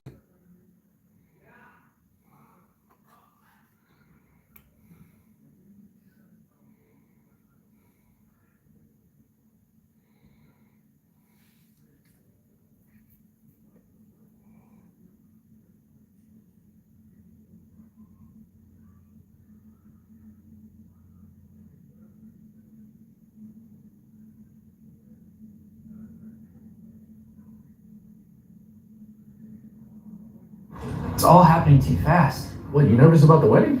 No, it's the house, dude. We gotta prove. These are our people. These are our countrymen. If I were white and saw one of these men get, and I was in the NRA, why wouldn't I stand up for them? A card-carrying legal owner that gets murdered in cold blood because he's black. That's why they don't give a fuck. Later, a group of adult white men burst into this family's home and snatched a 14-year-old boy out of bed in front of his family that was powerless to stop them, and he was never seen alive again. His name was Emmett Till. If you could solve Black Americans' problems, this country would have no problems. He's so busy talking about pronouns and this, that, and the other, but this is a very basic wrong. They kidnapped us. They brought us here. They treated us like, and all the time that they did that, they were afraid that we would do what you would do in the same situation. Dave Chappelle just dropped a truth bomb that stings harder than ever. He said, America doesn't hate loud black men. It hates smart black men. The ones who know how the system works, who try to get on the better side, and who aren't afraid to call it like it is. We are reacting to Star Snitch right now. Star Snitch. And let's be real. He's absolutely right. Every single time a black man starts thinking for himself, moving smart, and calling out the system for what it really is, they slap him with those same old labels. Crazy, difficult, dangerous. It's a tired trick that's been running for decades. Dave once said, the worst thing to call somebody is crazy. It's dismissive. I don't understand this person, so they're crazy. That's nonsense. These people are not crazy. They're strong people. Maybe the environment is a little sick. That line hits deep because it's exactly what happens when someone dares to break free from control. Society doesn't want truth tellers. It wants silence. And now look around. We've literally got Trump trying to erase parts of black history.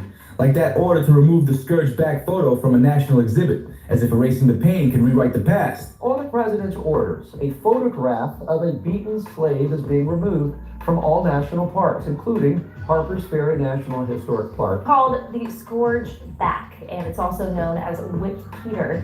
It's chilling. Dave's words feel prophetic now, like he saw this coming from miles away. Let's not forget, this man walked away from $50 million just to keep his soul intact. They said he'd lost his mind, but he was just protecting his peace. He had to flee to Africa just to survive the madness. What about people who say you're only interested in the Middle East for oil? What? Huh? Oil? Who said something about oil, bitch? You cooking?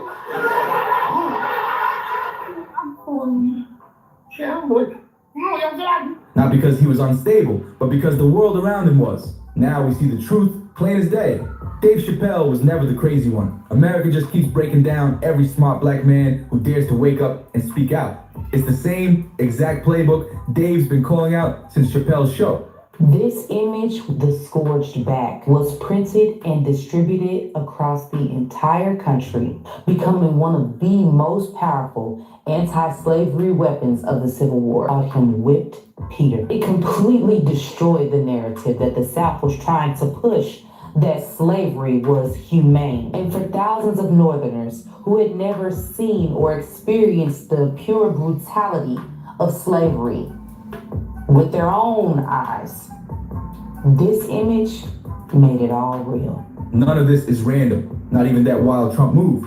When Trump ordered the National Park Service to remove the scourged backfight photograph, one of the most powerful images showing the real brutality of enslavement, that wasn't just politics, it was a message. Why erase it? Because truth makes people uncomfortable. Because that image doesn't fit the polished version of history America keeps trying to sell. And that's exactly why the system keeps silencing, softening, and sanitizing the truth every chance it gets. But this isn't new. Trump's just the latest mask on a very old system. Every generation finds a new way to rewrite the story. First, they said slavery wasn't that bad. Then they tried to water down Dr. King, painting him like he was just about peace and love, while the government had him under 24/7 surveillance. They called him aggressive, instead of demanding dignity and self-respect. The same cycle repeats, just dressed in new language every decade. And when Colin Kaepernick took a knee, quiet, respectful, and powerful, they twisted it into something it wasn't. They made it about the flag, when it was never about the flag. It was about control. America can't stand seeing a calm, intelligent black man expose his contradictions on a public stage. When they tried to cancel Kaepernick and drag his name through the mud, Dave saw the double standard clearly. Cole Dunmire. No, Mitch. It's long time, California. Now's the road to the dope in these days. Oh, shit. They tried to cancel Kaepernick and drag his name through the mud. Dave saw the double standard clearly. Watch the tapes. Watch that crowd that told Colin Kaepernick he can't kneel during a football game, try to beat a police officer to death with an American flag. Look at that shit. What was Edward Snowden talking about? Who is the terrorist now that they're looking for? It's you, not me, not my black Muslim ass, it's you. Who are they militarizing the police for? They didn't call the National Guard on my black ass. It's you. That's what white people did. They felt what black people have been feeling for 400 years. For 30 minutes, stormed the Capitol and rubbed their shit on the walls. They carry a fucking Confederate flag through the rotunda. The Confederate Army didn't even do that. Motherfuckers, you went very far. He compared how the nation treated peaceful protest versus chaos, and it was embarrassing. He said the same folks who called Kaepernick unpatriotic and told him to shut up and play were the ones storming the U.S. Capitol like it was a game show prize. The hypocrisy couldn't be louder. America doesn't just rewrite history, it flips the truth upside down and dares you to believe it. They stormed the Capitol waving American flags and Confederate banners at the same time, screaming about freedom while literally beating police officers. The irony was insane, but Dave didn't just call out white America for that hypocrisy, he called out his own community too. That's why I want to start a GoFundMe for Colin Kaepernick. I do, man. I'm fascinated with him. I want to make sure he never has to play football again. He can if he wants to. I just don't want him to have to. Because why the fuck not? I know he's rich and people will be like, I'm not giving a GoFundMe to a rich dude, but you should. You should. Because that motherfucker's life was going great. He's so light-skinned, he didn't have to say he's black. And yet, he took a knee during that anthem for us. Thought about us when things were going good, when the belly was full, when he didn't think about his livelihood or any of that, and they took his livelihood away from him. Like, man, that shouldn't be the way it is. Every fucking person that takes a stand for somebody else always gets beat down, and we watch it. Over and over and over again, we watch it. We should pay those motherfuckers for praise. He said too many black folks turned their backs on Colin Kaepernick when he needed them the most.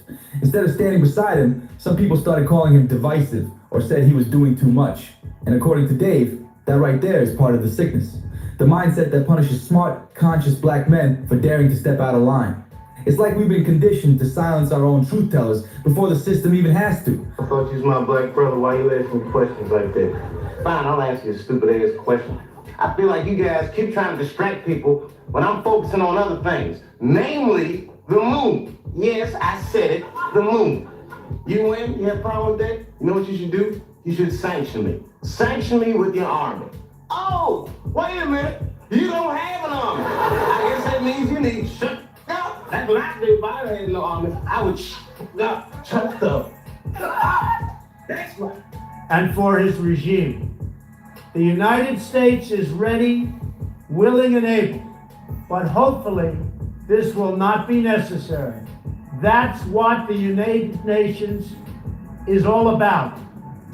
That's what the United Nations is for. We attack the ones brave enough to speak up, and in doing so, we end up helping the same machine that's been silencing us for centuries. That's the real trap. And that's exactly why Dave's voice hits so hard, because he doesn't let anyone off the hook. He forces America, both white and black, to look in the mirror and face its reflection. You never left this property, have you, Mr. Bixby?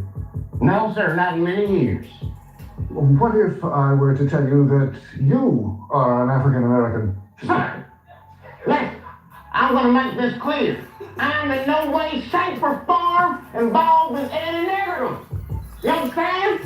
Even when it's ugly. His words still sound just as sharp now as they did 20 years ago when Chappelle's show first aired. Back then, the name in power was Bush. Now it's Trump. But the playbook? Identical. Same system, different faces. People used to watch Chappelle's show thinking it was just hilarious. But Hollywood and the power players saw something deeper. That show wasn't just comedy. It was rebellion wrapped in laughter. It was truth-telling disguised as entertainment. Sketches like Black Bush and Clayton Bigsby weren't just jokes. They were mirror reflections of America's double standards, and that's exactly why they feared him. Those sketches weren't just jokes, they were weapons. They exposed hypocrisy, dragged politicians, and made everyone in the audience face ugly truths about race, class, and power in America. So I got ahead of schedule, and I bounced. And I didn't tell anybody where I was going. The whole time, they're trying to convince me I'm insane. They were trying to get me to take psychotic medication. Yeah. Like I'm sitting around, I was stressed out, but the people that were telling me I was insane, I believed that they knew what was going on. So, this was troublesome. Yeah. These hands are working hands. My hands are the most important tools I have. You need to take care of them. That's where O'Keefe's come. This was troublesome. Yeah. I said, I'm not taking this medicine, man, because I know these people be trying to control you or maybe discredit you. I was afraid, But you were stressed out. That's why. No question. But it's very stressful for someone to constantly walk behind you and say, you're insane. And you know what kind of comedy scares executives the most? The kind that can't be controlled. The kind that bites back. That's exactly what Chappelle's show was. Dangerous honesty wrapped in laughter. So when Hollywood came knocking with that flashy $50 million deal, they thought Dave would fold like everyone else. But he didn't. He refused to sell his voice. And that's when everything shifted. The pressure started pouring in from every direction. Suddenly, the same media that praised him started calling him unstable. Studios whispered behind his back, trying to paint him as crazy. They even tried to force him onto antipsychotic medication. When we did Blue Streak, we were promoting it, and Martin had a stroke. He almost died. And then after that, I saw him. I was like, oh my God, Martin, are you okay? And he said, I got the best sleep I ever got in my life. That's how tough he is. So let me ask you this. What is happening in Hollywood that a guy that tough will be on the street waving a gun, screaming, they are trying to kill me? Yeah. What's going on? Why is Dave Chappelle going to Africa? Why is Mariah Carey making a $100 million deal and taking clothes off on TRL? A weak person cannot get to sit here and talk to you. Ain't no weak people talking to you. So what is happening in Hollywood? Nobody knows. Imagine that. A man tells the truth and the answer is to medicate him into silence. But Dave didn't bend. He stood firm, even when it meant walking away from millions. I have a question for the audience. And this is a real question. I'm not joking around. Is it possible that a gay person can be... Do you really think so? Of course it's possible. Look at Mike Pence. Oh, I'm guessing, but I bet you he's gay. And he's not Pride Parade gay either. He's sad gay. Feel bad for him. He looks like one of them gays that prays about it. Jesus, please take these dirty feelings out of my heart. Please, Jesus, make these buttholes ugly to me. I want to keep on tasting these. To be honest with you, I've been trying to repair my relationship with the transgender community because I don't want them to think that I don't like them. And you know how I've been repairing it? I wrote a play. I did, because I know that gays love plays.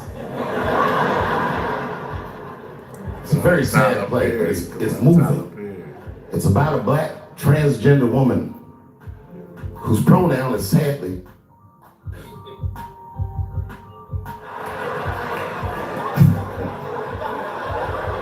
It's a tearjerker. At the end of the play, she dies of loneliness because white liberals don't know how to speak to her. Sad. All of us. Do better next time. Do not forget your humanity, and please have empathy for displaced people, whether they're in the Palisades or Palestine. Thank you very much, and good night. That decision wasn't just about rejecting a paycheck. It was about rejecting control. He knew that once you let them own your mind, the money doesn't mean a thing. I like working for Netflix because when all those bad things happened to me, that company didn't even exist. And when I found out they were streaming Chappelle's show, I was furious. How could they not know? So you know what I did? I called them and I told them that this makes me feel bad. And you wanna know what they did? They agreed that they would take it off their platform just so I could feel better. That's why I fuck with Netflix. Because they paid me my money, they do what they say they're gonna do, and they went above and beyond what you could expect from a businessman. They did something just because they thought that I might think that they were wrong. And I do. And the fact that he had to leave the country, literally escape to Africa without even telling his own family, shows how real the danger felt. That wasn't paranoia, that was survival instinct. Dave had seen what happens to outspoken black men who refuse to bow down.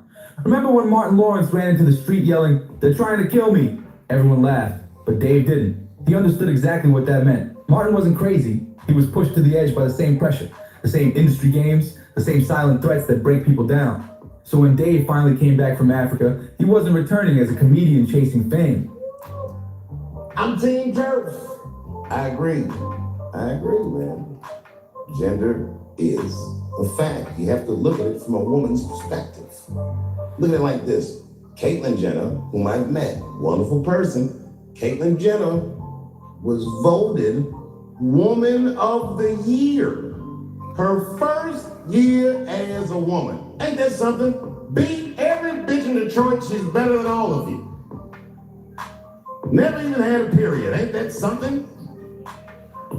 Oh, I'd be mad as shit if I was a woman. I'd be mad if I was me. If I was in a BET Awards sitting there like, and the winner for Nigger of the Year, Eminem, my man. Old Spice Gentleman Super Hydration Body Wash. Vanilla and shea. 24/7 moisturization. Nigger of the Year, Eminem, my man. He came back as a man with a message. He wasn't just cracking jokes anymore. He was using comedy like a sword, cutting straight through the lies and forcing the world to listen. Whether he's calling out cancel culture, exposing hypocrisy in the media, or revealing how America still treats its citizens differently depending on skin color, Dave has always used comedy like a mirror, forcing people to face the truth they'd rather ignore. His jokes hit nerves because they aren't just funny, they're fearless. Every punchline hides a message, and that's what separates him from everyone else. When he teamed up with Netflix, something changed forever. For the first time, Dave wasn't under a network's thumb. No advertisers to please, no executives whispering in his ear, just full creative control. Dave Chappelle was decapitated in front of us. They called him Pilot Boy because he had 19 pilots in Hollywood and everybody passed on him and said his show. Then when he made $500 million, they said even though his contract said he should get half of it, they said he made too much for the contract to be valid, so we'll offer you 10% of what you made. You mean he made $500 million and they offered him 50? Yes. And he said, what do you think my fans are gonna say when they find out you offered me 10% of what I made you? And they said, your fans will believe that you're a crazy crackhead by the time you get home. He got on a flight in LA, and by the time he got to Ohio, it was so. That freedom meant he could finally speak his mind on race, politics, and culture without anyone cutting the mic. And people weren't ready for it. Some in the media tried to spin it as scandal, saying Dave had crossed the line. But if you really watch closely, you'll see that Y'all can get me in the Karma Cafe. I want y'all to like, subscribe, share, hit notification. Peace on one.